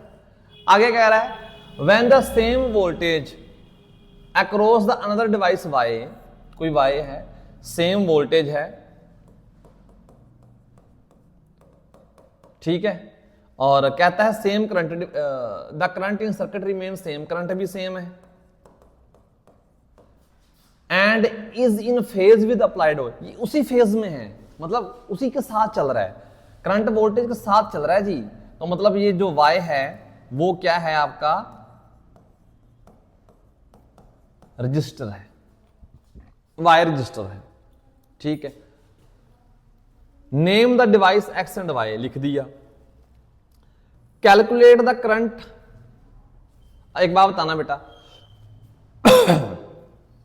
अगर V पता है, I पता है, तो ओम्स लॉ क्या कहता है, V into I into X L, inductance.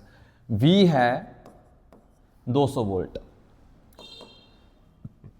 Divide में I लिख दोगे 0.22, तो एक्स एल की वैल्यू आ जाएगी। जो ये एक्स एल आएगा, ये 100 ऊपर चला जाएगा डेसिमल वाला, तो यानी कि ये 10 पे कट होगा, 1000 ओम आ जाएगा बेटा एक्सएल। देखो सेम ही तो यहां से आएगा ना, यहां से V equal to I into R लिखोगे तो R V upon I, V same है और I भी सेम है, तो सोल्व करके आंसर भी क्या आएगा, सेम। R और एक्सएल क्या है, दोनों सेम है। Calculate the current flowing in the circuit when the same voltage is applied across series combination. X और वाई को सीरीज में लगा दिया, तो एक तो बेटा इंडक्टर है और एक रजिस्टर है, दोनों को सीरीज में लगाकर वोल्टेज है अक्रॉस सेम वोल्टेज, वही वोल्टेज जो पहले लगाई थी, यानी कि 220 वोल्ट ही है। क्वेश्चन को बार बार पढ़ा करो ताकि चीजें समझ में आ जाए। तो ये आ गया जी, ये 1000 ओम का है और ये भी 1000 ओम का है। तो आपने करंट निकालना है, तो बेटा एल भी आ गया और आर भी आ गया, तो नेट रेजिस्टेंस कितना आएगा इसका, Z equal to under root 1000 का स्क्वायर प्लस 1000 का स्क्वायर, तो ये आ जाएगा 2 टाइम्स √2 इंटू 1000, ठीक है जी। ये जेड आ गया। करंट पूछा है, I equal to V by R लिखना था, आर की जगह जेड आएगा, V 220 1000 इंटू √2, थोड़ा सा सिंप्लीफिकेशन कर लेना इसकी, देन आपके पास आंसर आ जाएगा। तो 22 बाय और √2 से ऊपर मल्टीप्लाई कर दो, नीचे भी कर दो, नीचे 2 आ गया, तो कहीं ना कहीं ये 11 बन गया, यानी कि 0.11 √2, ये आंसर आ गया, ठीक है, डन है, हो गया। नेक्स्ट देखते हैं, ये वाला कुछ कुछ वैसा ही है। Okay, R resistor and capacitor are connected in series, this voltage derive the expression for impedance, बेटा डेरिवेशन है, ठीक, अभी नहीं करेंगे। When does inductor act has conductor in circuit, कहते हैं इंडक्टर है कैसे कंडक्टर की तरह बिहेव करेगा। कंडक्टर मतलब सिंपल वायर, ये आपका इंडक्टर है, इसका जो अपोजिशन होती है वो ओमेगा एल होती है, अगर मैं ये लिख दूं फॉर डीसी, डीसी के लिए ओमेगा की वैल्यू कितनी होती है 0, मतलब एक्सएल की वैल्यू 0, मतलब कोई रुकावट क्रिएट ही नहीं करेगा, ऑपोजिशन क्रिएट ही नहीं करेगा। तो इस केस में इंडक्टर कैसा है, जैसे तार होती है, कोई रजिस्टर नहीं है, सिंपल कंडक्टिंग वायर। तो फॉर डीसी तो आंसर आएगा for DC 0, so it behave as inductor, sorry conductor, inductor तो था ही था बेटा, कंडक्टर, ठीक है, कंडक्टर की तरह बिहेव करेगा आपका। कोई दिक्कत वाली बात नहीं है, याद रखना पेपर में क्वेश्चन आ गया ना, ये लगा दिया साथ में रजिस्टर लगा दिया, ठीक है ना, ऐसा कुछ पेपर में रजिस्टर के साथ इंडक्टर लगाकर साथ में क्या लगा दी, डीसी करंट लगा दिया। ये मान लो 2 ओम है, ये 4 वोल्ट की बैटरी है, ये चाहे जो मर्जी दे दे 5 हेनरी। डीसी में ये कैसा बिहेव करता है, सिंपल तार, तो यहां पर कुछ नहीं आएगा, सिंपल तार की तरह सोचो इसको। तो करंट निकालना है तो I equal to V by R करके आप निकाल सकते हो, डन है। नेक्स्ट क्वेश्चन है, एक अच्छा क्वेश्चन है ये भी, ठीक है, क्या कहता है ये, an electric lamp is design to operate, एक इलेक्ट्रिक लैंप है, ऐसे डिजाइन किया गया 110 volt DC and 11 ampere per वो चल सकता है। एक लैंप है, ठीक है ना, जब लैंप को डीसी में लगाओगे, ठीक है, और डीसी वोल्टेज जो है वो 110 वोल्ट है और करंट जो है इसमें वो 11 एम्पियर है। तो देखो इससे क्या निकाल सकते हैं, रेजिस्टेंस निकाल सकते हैं ना, जो निकाल सकते हैं वो तो लिखो ही, R equal to V by I, यानी कि 110 बाई 11, यानी कि रेजिस्टेंस की वैल्यू 10 ओम आ जाएगी। आगे क्या कह रहा है, if the lamp is operated on 220 volt 50 hertz AC source with coil in series, एक सेम लैंप है, किसी कोयल के साथ हमने सीरीज में लगा दिया, 220 वोल्ट बहुत ज्यादा दे दी बेटा, ठीक है, 50 हर्ट्ज फ्रीक्वेंसी दे दी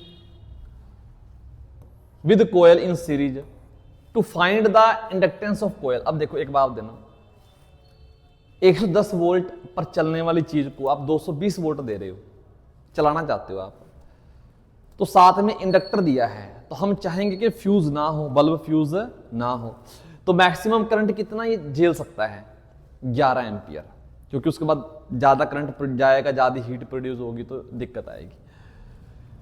तो सिंपल सी बात है, एल की वैल्यू निकालनी है, तो ये करंट इतना ही फ्लो कर सकता है इसमें, याद रखना। तो इस केस में भी करंट कितना फ्लो कर सकता है इसमें से, सीरीज में करंट सेम जाएगा ना, तो जो करंट फ्लो कर सकता है बेटा वो 11 एम्पियर ही कर सकता है, करंट फ्लो 11 एम्पियर ही कर सकता है।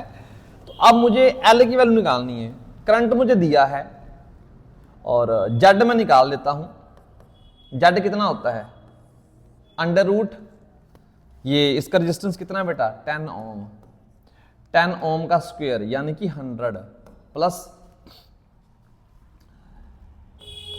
XL का स्क्वायर, और Z को क्या लिख सकते हैं, अभी चलो कर लेते हैं, ठीक है ना, 100 प्लस XL होता है ओमेगा L, ओमेगा होता है 2 पाई F, F कितना है बेटा 50, और L मुझे नहीं पता, मैंने उसको स्क्वायर करके उसको निकालना है, ठीक है, ओके, Z निकाल लिया, इसको मैं मिटा देता हूं या उसको ऊपर शिफ्ट कर देते हैं, तेरी जरूरत नहीं है हमें फिलहाल, ठीक है, ओके जी।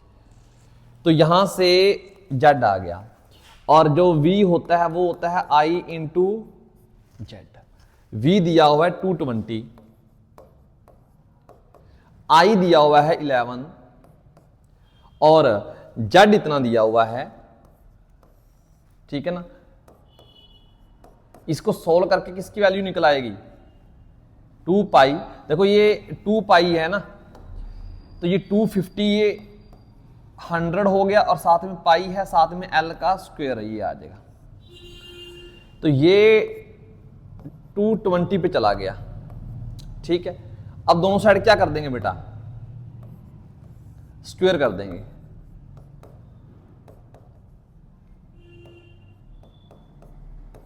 दोनों साइड स्क्वेयरिंग करोगे तो 20 का स्क्वायर कितना हो जाएगा 400, ये 100 प्लस 100 पाई एल का स्क्वायर, ठीक है ना, ओके डन है।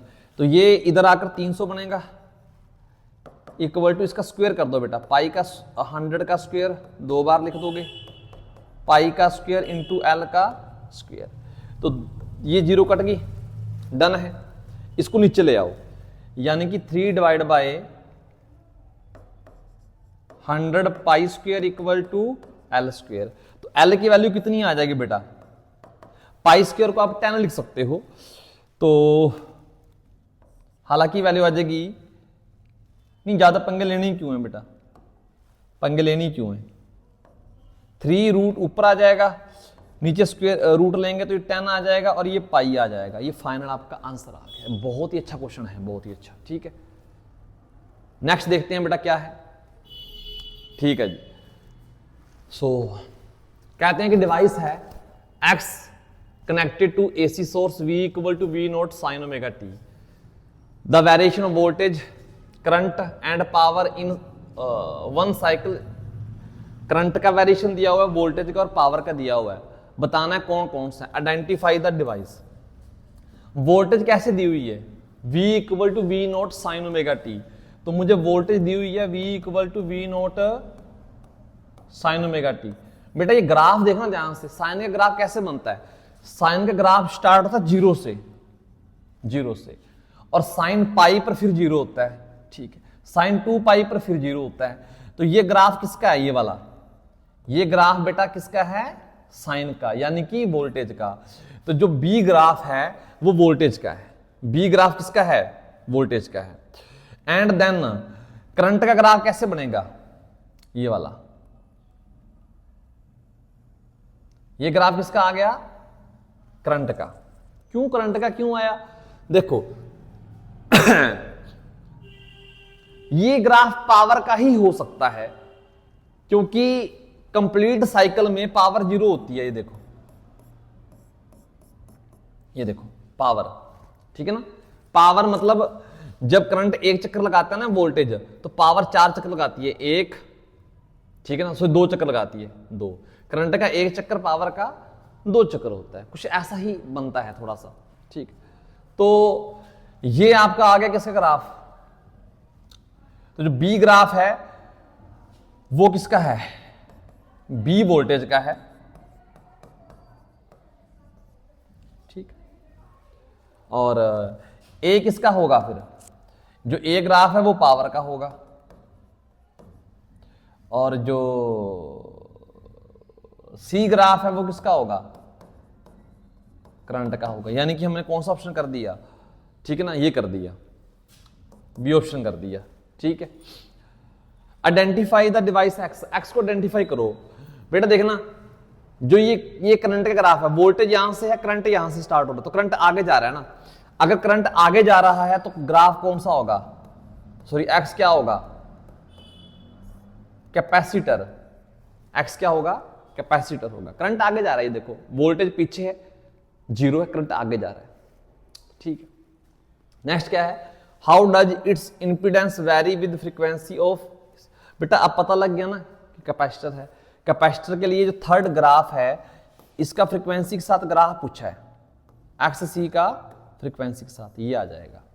Obtain the expression for current in the circuit and it's phase relation with AC, ये डेरिवेशन है।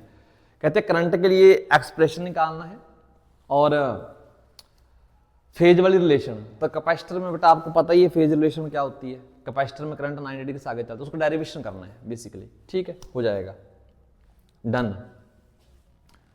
रेजोनेंस आ गया बेटा, पावर, रेजोनेंस, वोटलेस, वोटफुल, ठीक है ना, ट्रांसफॉर्मर। ये एक लास्ट स्लाइड है, ठीक है। तो मेरे ख्याल में छोटी छोटी बातें हैं। रेजोनेंस मैंने आपको बता ही दिया।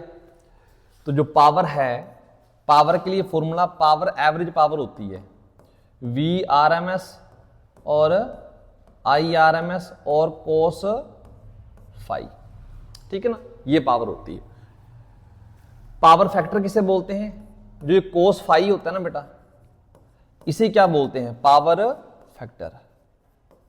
पावर फैक्टर इसी बोलते हैं, इस cos फाई को ही पावर फैक्टर बोल दिया जाता है। रेजोनेंस याद रखना, जब भी रेजोनेंस होगी तो सीधी सी बातें हैं, XL इक्वल टू XC होगा जब रेजोनेंस होगी, VL इक्वल टू VC होगा, फेज डिफरेंस 0 होगा, करंट और वोल्टेज साथ साथ चलेंगे, जो रेजिस्टेंस है इंपीडेंस वो R के इक्वल होगा, जो करंट है वो मैक्सिमम होगा, Z इसके इक्वल होगा बट मिनिमम तो होगा ना, और इसको इक्वेट करने के बाद omega L equal to 1 by omega C, तो omega square equal to 1 by LC, omega equal to 1 by root LC। तो ये रेजोनेंस फ्रीक्वेंसी आ जाएगी बेटा, जो ओमेगा रेजोनेंस फ्रीक्वेंसी है, ओमेगा को 2 पाई f भी लिख सकते हो, 1 बाय रूट LC, तो f की वैल्यू आ जाएगी 1 बाय 2 पाई, और साथ में क्या लिख सकते हो? Root LC। ये फ्रीक्वेंसी का फॉर्मूला आ गया, रेजोनेंस फ्रीक्वेंसी बोल देते हैं। इनमें से कुछ भी दिख जाए रेजोनेंस है, ये दोनों इक्वल दिख जाएं रेजोनेंस, ये इक्वल दिख जाए रेजोनेंस, फेज डिफरेंस 0 हो जाए रेजोनेंस, Z R के इक्वल हो जाए रेजोनेंस, सब कुछ मिलेगा रेजोनेंस में, ठीक है ना। ये सारे रिजल्ट आपको याद रखने हैं, ऐसे इकट्ठे आपको कोई नहीं करवाएगा, ठीक है, डन। नेक्स्ट आ जाता है वोटफुल और वोटलेस करंट। जो वोटफुल करंट होता है, ठीक है, सो I यानी कि वोट, एक होता वोटलेस करंट, एक होता वोटफुल करंट, ठीक है। तो थोड़ा सा रिकॉल कर लेते हैं। वोटलेस जिसमें पावर लॉस क्या हो? 0 हो, यानी कि IRMS और साइन फाई, ये होता है वोटलेस करंट, जिसमें पावर लॉस ना हो, ठीक है। नहीं, उल्टा हो गया बेटा, ठीक, हाँ ठीक तो है, ओके। एक्चुअली इसका ग्राफ बनता है बेटा, एक मान लो इधर वोल्टेज आ रही है, ठीक है, VRMS, और इधर करंट जा रहा है आपका IRMS, कितना फेज बना रहा है? फाई, ठीक है। इसका एक कंपोनेंट इसी के अलोंग ले लेंगे करंट का, यानी कि साथ में आ जाएगा कोस फाई, और एक कंपोनेंट परपेंडिकुलर ले लेंगे इसका, ठीक है। तो परपेंडिकुलर कंपोनेंट आ जाएगा IRMS साइन फाई। तो कहते हैं जिसमें पावर लॉस 0 हो वो वोटलेस होता है। तो पावर जो एवरेज का फॉर्मूला होता है वो होता है VIRMS इंटू कोस फाई। तो यानी कि जिसमें पावर लॉस 0 हो, तो कौन सा करंट 90 डिग्री एंगल बना रहा है? तो सिर्फ यही करंट 90 डिग्री एंगल बना रहा है। तो ये करंट आपका आ जाएगा वोट लेस करंट, ठीक है। तो ये करंट वोट लेस करंट आ गया। तो वोट लेस करंट कौन सा आ जाएगा? कहां लिखा हुआ है? ओके, है यहां लिखा हुआ है। तो वोट लेस करंट आ जाएगा ये वाला, ठीक है। और वोट फुल करंट आ जाएगा IRMS इंटू कोस फाई, ये आ जाता है वोट फुल करंट, ठीक है जी। नेक्स्ट आपने ये कर लिया, ठीक ठीक ठीक ठीक ठीक, ओके। नेक्स्ट ट्रांसफॉर्मर आ जाता है, उसके बारे में आपको बेसिक आइडिया हो गया होगा। क्वेश्चन करते हैं, क्वेश्चंस में बता देंगे। विच of the following quantity remain same in primary and secondary coil in ideal transformer? Current same रहता है क्या दोनों में? ना, एक स्टेप अप होता है, एक स्टेप डाउन होता है। करंट सेम नहीं रहता, वोल्टेज सेम नहीं रहती। हाँ, आइडियल ट्रांसफॉर्मर पावर सेम रहती है और मैग्नेटिक फ्लक्स भी क्या रहता है? सेम रहता है। इसका ऑप्शन क्या आ जाएगा? डी आ जाएगा। डेरिवेशन से में पता चल जाता है। देखो, आइडियल में पावर लॉस नहीं होगा, जितनी इनपुट पावर उतनी आउटपुट पावर दोनों में सेम रहेगी, तो पावर लॉस तो होगा नहीं। मैग्नेटिक फ्लक्स क्यों सेम रहेगा? क्योंकि आइडियल ट्रांसफॉर्मर कुछ इस तरीके से बनाया जाता है, ऐसे करके, ठीक है। और यहां प्राइमरी कॉइल लपेटी जाती है और इसी के ऊपर सेकेंडरी कॉइल लपेटी जाती है, एक के ऊपर एक। जितना प्राइमरी का फ्लक्स चेंज होगा उतना ही सेकेंडरी का होगा, तो फ्लक्स लॉस तो होगा नहीं, तो फ्लक्स दोनों में सेम रहेगा, तो ऑप्शन आ जाएगा D. The power factor of AC circuit is 0.5। Power factor क्या होता है बेटा, cos फाइव कितना है 0.5 यानी कि 1/2। फेज डिफरेंस कितना होगा π/3 60 डिग्री, cos 60 1/2 होता है, ठीक है।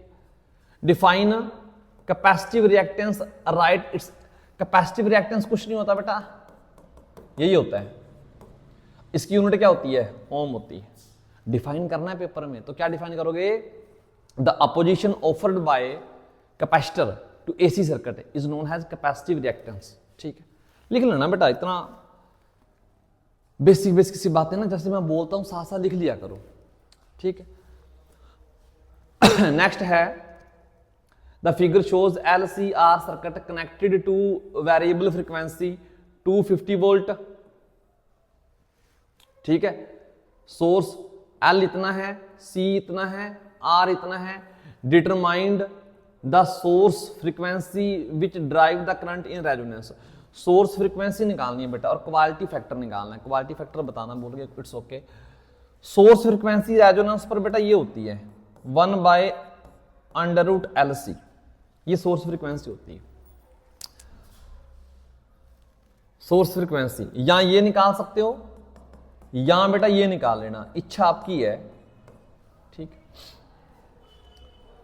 तो L कितना दिया हुआ है 50 मिली हेनरी, L की जगह क्या रख देंगे बेटा 50, और C की जगह 80 माइक्रोफैरेड -6, ठीक है जी। तो क्या ही कर सकते हैं, ये आ गया 40, सो ओमेगा की वैल्यू कितनी आ जाएगी,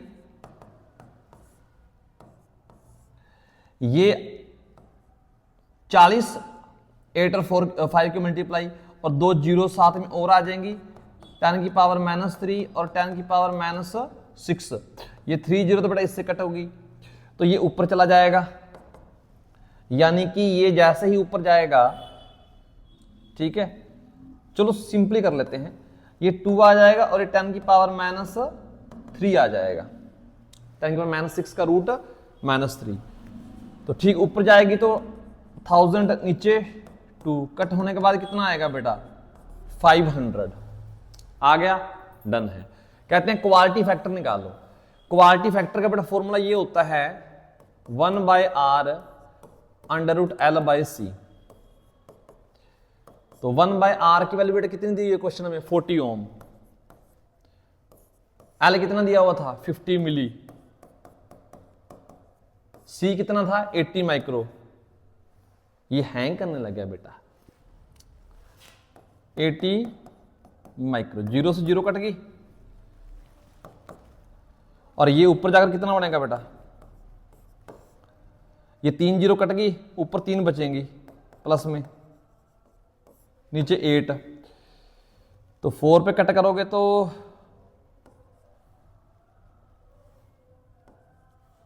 ठीक है ना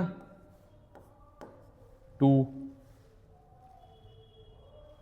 और फिर 2 पे कट करोगे तो 125, तो 140 बेटा रूट है 125 की, इससे करोगे तो कितना आ जाएगा, और इसका रूट 25 होता है,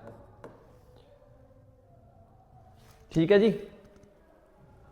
हाँ 25 डिवाइड बाय 40 यानी कि 5 डिवाइड बाय 8 आ जाएगा।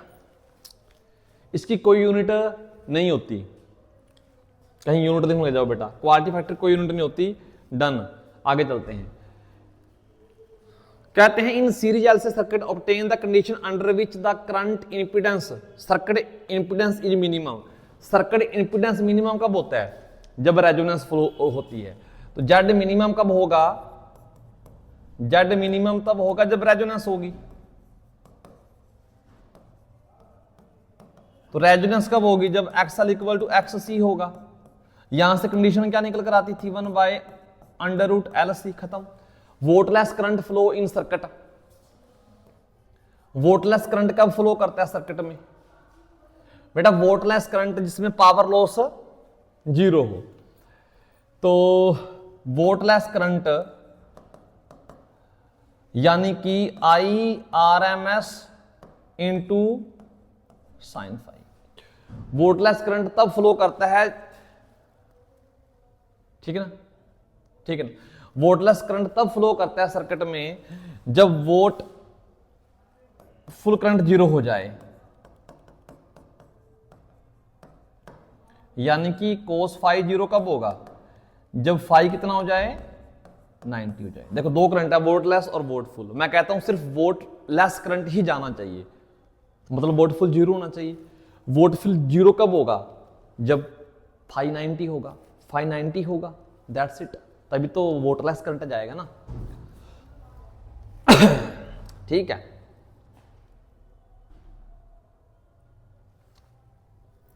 ठीक है जी।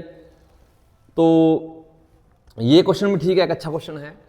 Are resistor R and an element X are connected in series to AC voltage source.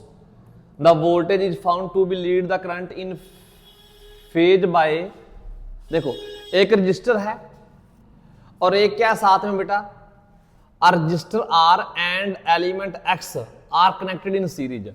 एक तो बेटा रजिस्टर है और साथ में एक एलिमेंट एक्स है। सीरीज में लगाने के बाद क्या देखा गया, सीरीज में लगाने के बाद the voltage is found to be, voltage आगे है करंट से π/4 से, वोल्टेज आगे है करंट से, वोल्टेज आगे होती कैपेसिटर में, सॉरी वोल्टेज आगे है करंट से यानी करंट पीछे है तो इंडक्टर, करंट पीछे है तो यानी कि यहां पर क्या आ जाएगा आपका, इंडक्टर आ जाएगा, यानी कि XL होगा। ठीक है, फेज डिफरेंस फाई दिया हुआ है। If X is replaced by another device Y, ठीक है, द वोल्टेज लैग बिहाइंड, अब वोल्टेज पीछे होगी बेटा, वोल्टेज पीछे होगी तो करंट आगे तो कैपेसिटर हो जाएगा ये, और फेज डिफरेंस 45 दिया हुआ है बेटा। इसमें फेज डिफरेंस कितना है, 45, इसमें भी फेज डिफरेंस कितना है, 45। आइडेंटिफाई एक्स एंड वाई, हो गया आइडेंटिफाई, तो एक्स आपका इंडक्टर है और वाई आपका कैपेसिटर है। When both X and Y are connected in series with R to same source, source same है जो भी था, will the power dissipated in the circuit be maximum or minimum, justify your answer. Power maximum होगी minimum होगी। तो power का formula है, average power ही होती है बेटा, VRMS IRMS and cos phi. तो फाई के ऊपर डिपेंड करता है पावर मैक्सिमम है और पावर मिनिमम है। लेकिन इसका फाई निकालने के लिए जब तीनों को इकट्ठा लगाएंगे तो यहां पर फाई 45 है, तो यानी कि इस सर्किट के लिए, इसके लिए 10 फाई कितना होता है, XL/R। ये 45 तो 1 हो जाएगा, यानी कि XL किसके इक्वल आ जाएगा, R के। सेम यहां से 10 फाई इक्वल हो जाएगा XC/R, ये भी 45 है तो XC भी किसके इक्वल हो जाएगा, R के। जब तीनों को सीरीज में लगाएंगे ना बेटा तो अजीबोगरीब से रिजल्ट मिला। ये तो R है, ये भी R है और ये भी R है, तीनों R के इक्वल हैं। और मैंने कहा था अगर ये दो इक्वल हो जाए ना, here XL equal to XC, तो मतलब क्या हो रहा है, रेजोनेंस हो रही है। अगर रेजोनेंस हो रही है तो फेज डिफरेंस कितना होता है, 0। इसका फेज डिफरेंस तीनों का, अकेले का तो मैंने डिस्कस कर लिया 45, बट तीनों को मिलाकर फेज डिफरेंस कितना आ जाएगा, 0 आ जाएगा। ठीक है डिफरेंस, तो पावर क्या हो जाएगी,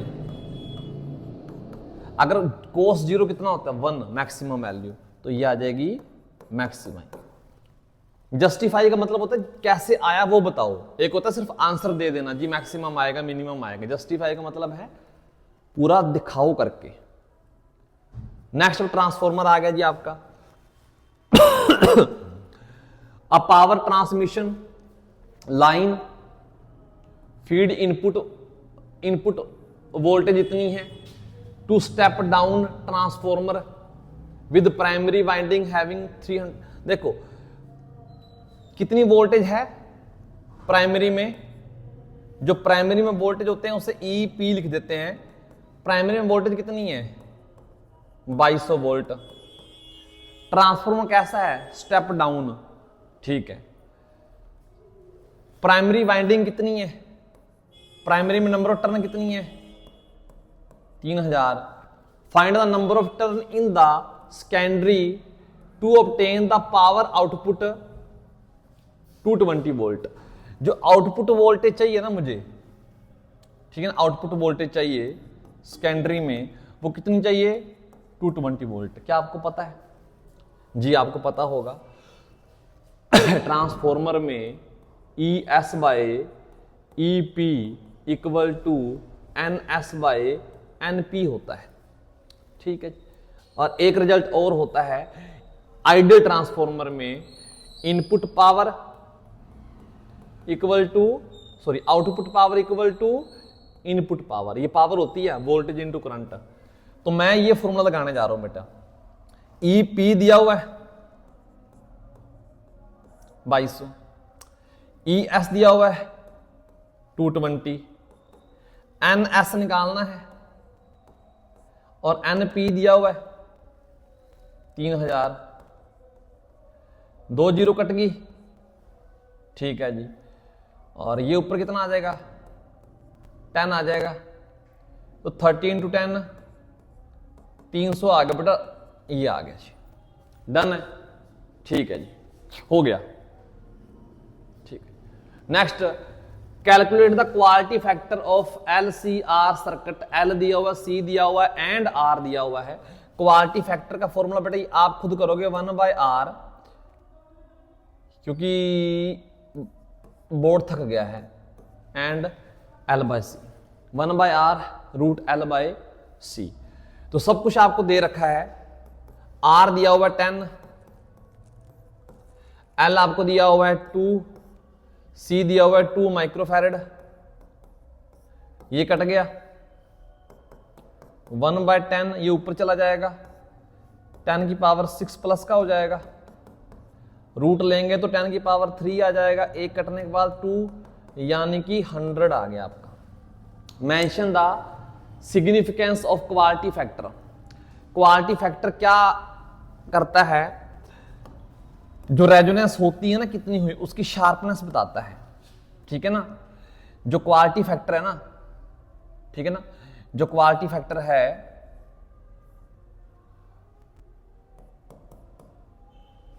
क्वालिटी, जो क्वालिटी फैक्टर है मेजर दी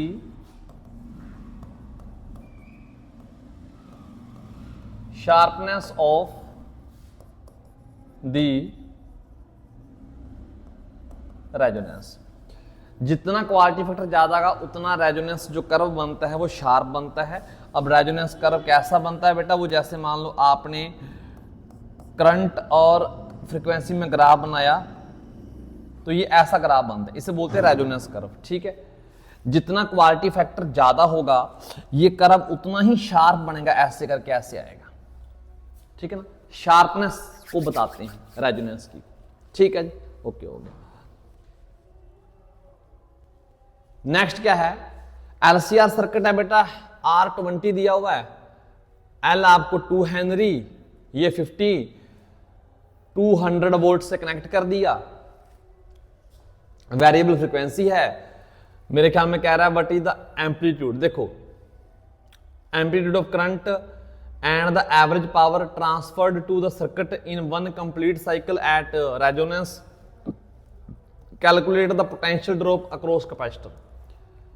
चीजें वही पूछी हुई बेटा सभी क्वेश्चंस में घुमा फिरा कर, तो आई थिंक आप इसे ट्राई करना। देखो मैं आपको हल्की सी हिंट दे रहा हूं, LCR सर्किट है, ठीक है, एक बार लिख लेते हैं हल्का सा, RLC, और ये वोल्टेज दी हुई है। छोटी छोटी बातें याद रखनी है, जैसे R दिया हुआ है 20 ओम, L दिया हुआ है, ठीक है,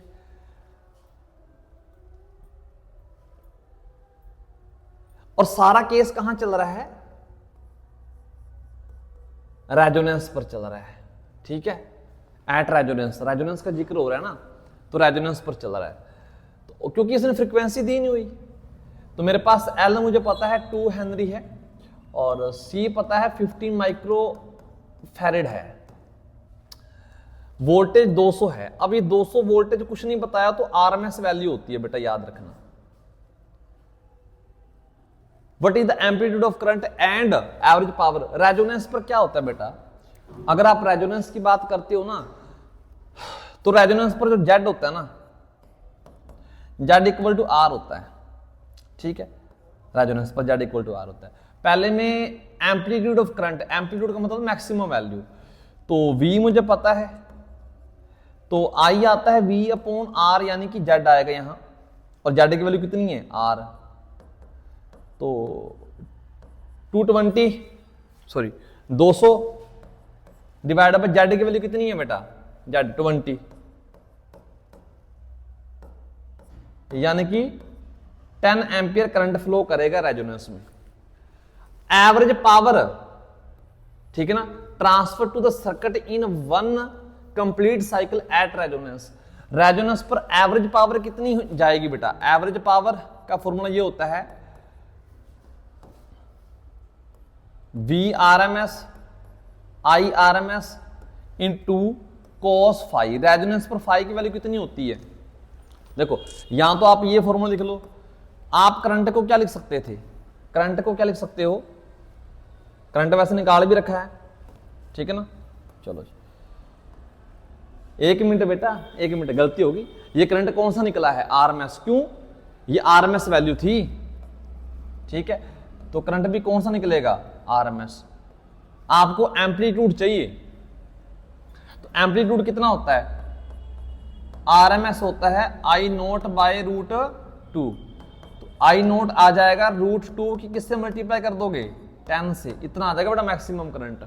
ध्यान से, इस फॉर्मूले में आरएमएस चाहिए, तो आरएमएस कितना आया था 10, वोल्टेज कितना है बेटा, वोल्टेज है 200, और कोस रेजोनेंस पर फेज डिफरेंस कितना होता है 0, मैंने बताया था, यानी कि पावर कितनी आ जाएगी 2000 वोट आ जाएगी, इतनी पावर आ जाएगी रेजोनेंस पर कंप्लीट सर्कल, ठीक है ना। Calculate the potential drop across the capacitor, capacitor में कितनी पोटेंशियल ड्रॉप जाएगी, ठीक है। इसके लिए क्या निकालना पड़ेगा आपको, कैपेसिटर कितनी वोल्टेज खाएगा, तो V C equal to current into X C चाहिए। एक्स सी आपको पता नहीं है, एक्स सी निकालने के लिए करंट तो है आपका, जो आरएमएस वैल्यू है वो है 10, 1 बाय ओमेगा इंटू सी, लेकिन ओमेगा नहीं पता। सर सर्किट किस में है, रेजोनेंस में, रेजोनेंस में सर्किट होता है तो ओमेगा की वैल्यू कितनी आती है, तो ओमेगा की वैल्यू हम लिख सकते हैं रेजोनेंस पर 1 बाय रूट एल सी, तो वो रख दो बेटा, 1 बाय ओमेगा की वैल्यू आती है 1 by under root L C into C, ये ऊपर चला जाएगा root L C by C, यानी कि 10, इसको थोड़ा सा ना ढंग से लिख लो, ये बन जाएगा रूट एल बाय सी। क्यों, क्योंकि इस नीचे वाले को क्या लिख सकते हो, 2 बार लिख सकते हो, रूट सी, एक कट जाएगा तो ये बचेगा। मेरे ख्याल में एल और सी की वैल्यू पता है आपको, रखकर आप सोल्व कर सकते हो, इतने तो आप अच्छे बच्चे हो ही, ठीक है, डन, ठीक। तो find the value of phase difference between the current end voltage in LC circuit has shown in figure, ठीक है ना। Which one lead in phase current और वोल्टेज, ये समान बेटा दिया हुआ है, आपको बताना है कौन लीड कर रहा है, कौन पीछे रह रहा है, क्या क्या सिस्टम है। तो मेरे ख्याल में ये तो डाटा दिया हुआ है, find the value of phase difference between the volt. तो फेज डिफरेंस निकालने के लिए सबसे पहले आपको 3 सर्किट जब दिए होते हैं ना, 3 एलिमेंट, तो XL minus XC by R, तो XL निकालना पड़ेगा।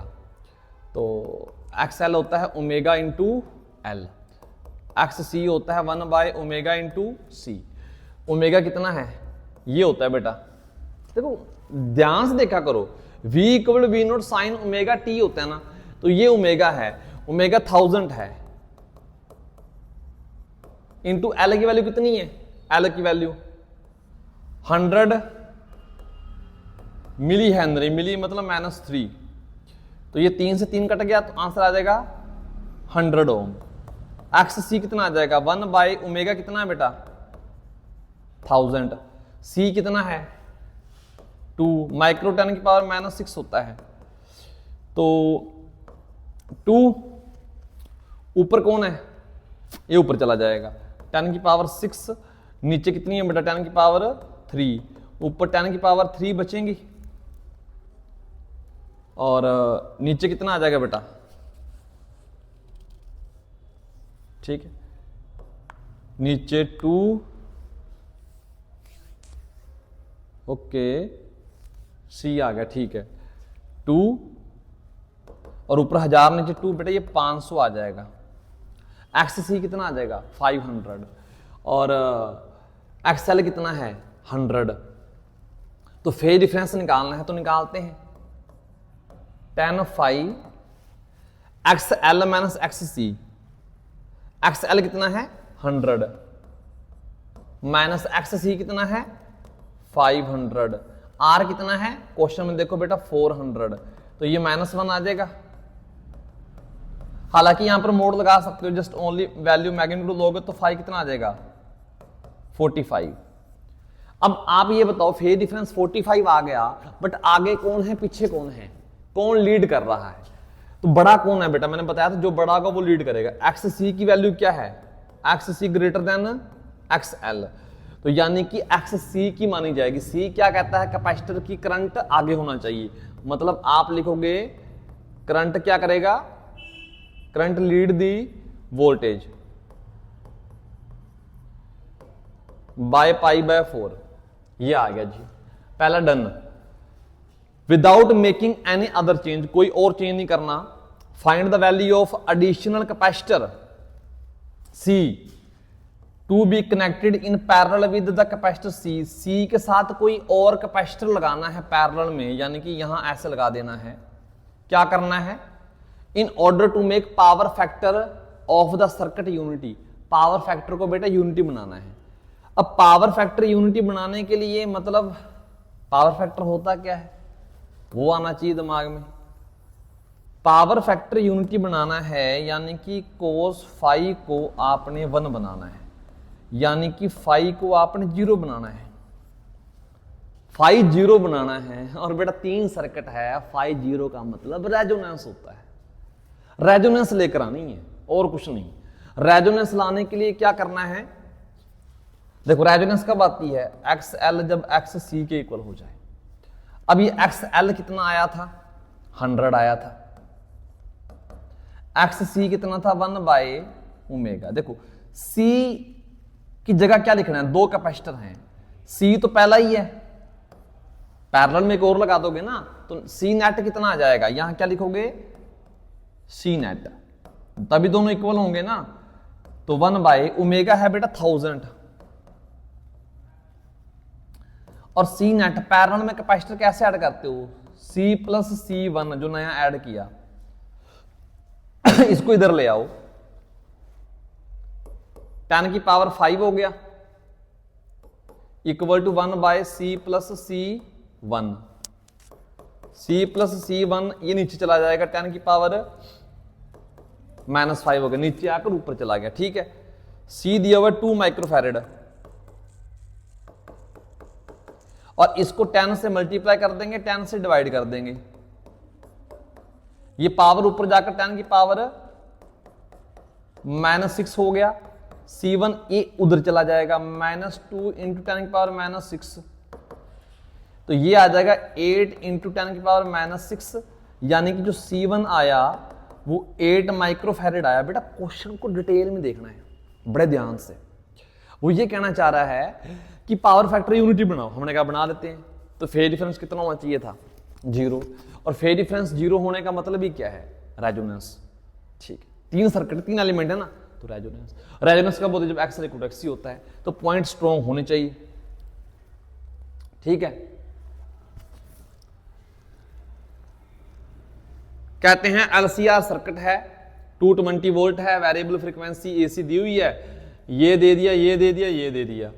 Find the frequency of source for which average power absorbed by the circuit is maximum. Average power maximum कह रहा है बेटा वो। अब इसी ध्यान आपने देना है, एवरेज पावर का फॉर्मूला क्या होता है? V RMS I RMS into cos phi. Average power maximum तब होगी जब कोस फाई मैक्सिमम होगा, यानी कि 1 होगा। और कोस फाई 1 का मतलब है फेज डिफरेंस 0 होना चाहिए। और 3 एलिमेंट दिख रहे हैं, फेज डिफरेंस 0 का मतलब ही रेजोनेंस होती है। रेजोनेंस का मतलब होगा XL equal to XC।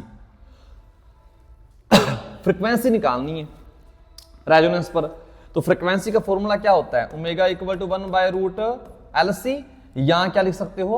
F equal to 1 by 2 pi root LC। L दिया हुआ, C दिया हुआ, मेरे ख्याल में बेटा हो जाएगा, ये कोई दिक्कत वाली बात नहीं। Calculate the value of maximum current amplitude. Maximum current निकालना है बेटा। तीनों सर्किट में मैक्सिमम करंट का फॉर्मूला क्या होता है? V equal to I into Z होता है ना। रेजोनेंस पर आपको पता है क्या होता है? जब रेजोनेंस होती है जेड किसके इक्वल होता है? R के।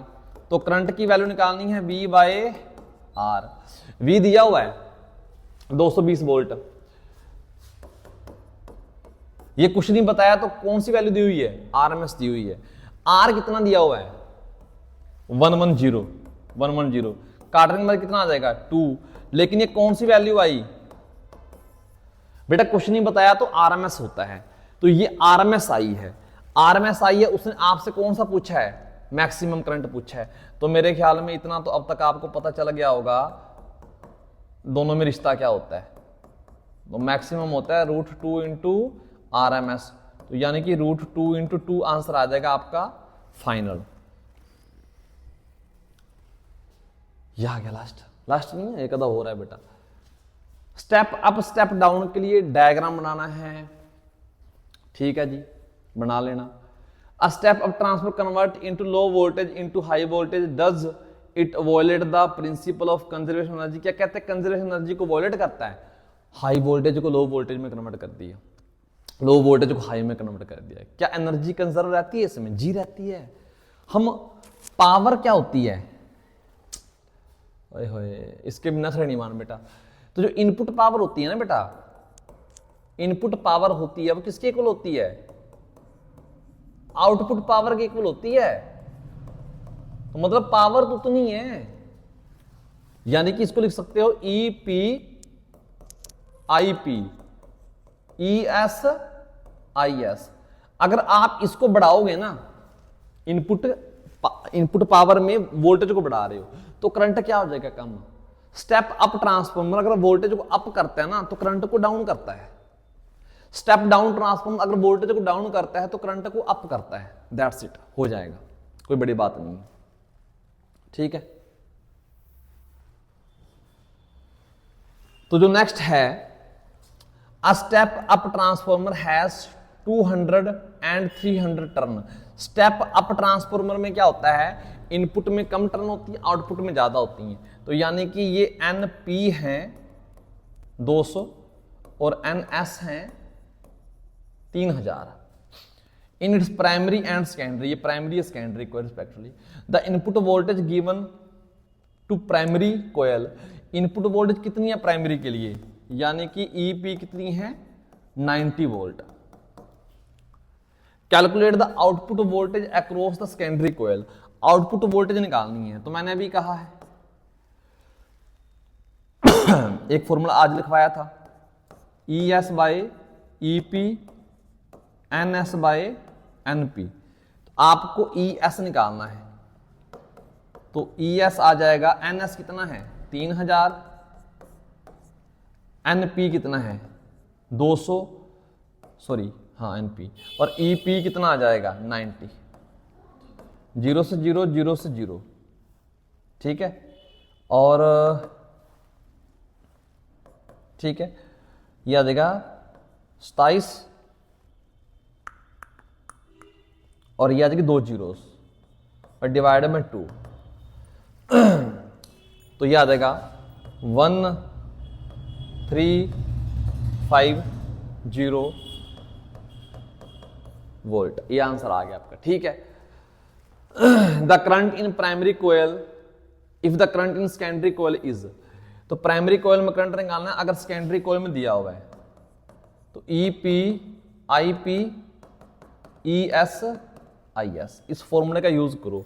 EP दिया हुआ है 90 वोल्ट, ठीक है ना। The current in primary coil निकालना है, सेकेंडरी कोयल में करंट दिया हुआ है, ये सेकेंडरी वोल्टेज कितनी आई थी और ये IC दिया हुआ है 2, ठीक है।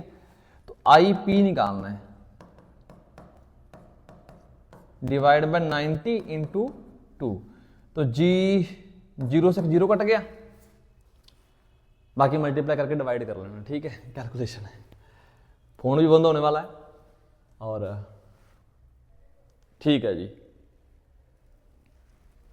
आज भी सेम क्वेश्चन किया है बेटा, कौन आगे चल रहा है कौन पीछे चल रहा है, ये हो जाएगा, ये कर लेना एक क्वेश्चन, ठीक है, ये हो जाएंगे।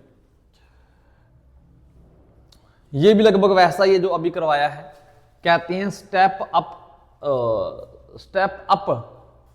Down transform operate on this, it supply a load with 20 ampere, ठीक है ना, लोड दे दिया। The ratio of primary winding to secondary is, तो प्राइमरी और सेकेंडरी वाइंडिंग है जो टर्न है उसका रेशियो दिया हुआ है, पहले प्राइमरी है देन फिर सेकेंडरी है, इसका रेशियो दिया हुआ है 10/1। ये तो ट्रांसफर 90% एफिशिएंट। एफिशिएंसी बेटा क्या होती है, एफिशिएंसी होती है output power by input power into 100, ये एफिशिएंसी होती है। कितने परसेंट है बेटा, ये 90%, यानी कि आउटपुट पावर होती है ES into IS EP into IP into 100 है, एक जीरो से एक जीरो कट गई, तो यानी कि जो फॉर्मूला बनेगा ना आपका ये बन जाएगा ES IS, ठीक है ना, इक्वल टू इधर 9 आ जाएगा और उस साइड क्या है बेटा 10 आ जाएगा, उल्टा हो गया, sorry sorry sorry sorry sorry sorry, जल्दबाजी में ऐसा ही होता है बेटा। 9 के साथ EP IP और 10 के साथ ES और IS आ जाएगा आपका, ठीक है जी, ये आ जाएगा। और उसने इनपुट वोल्टेज दे रखी है और लोड को करंट भी दे रखा है, यानी कि उसने IS दिया हुआ है 20 एम्पियर और इनपुट वोल्टेज यानी कि EP दी हुई है उसने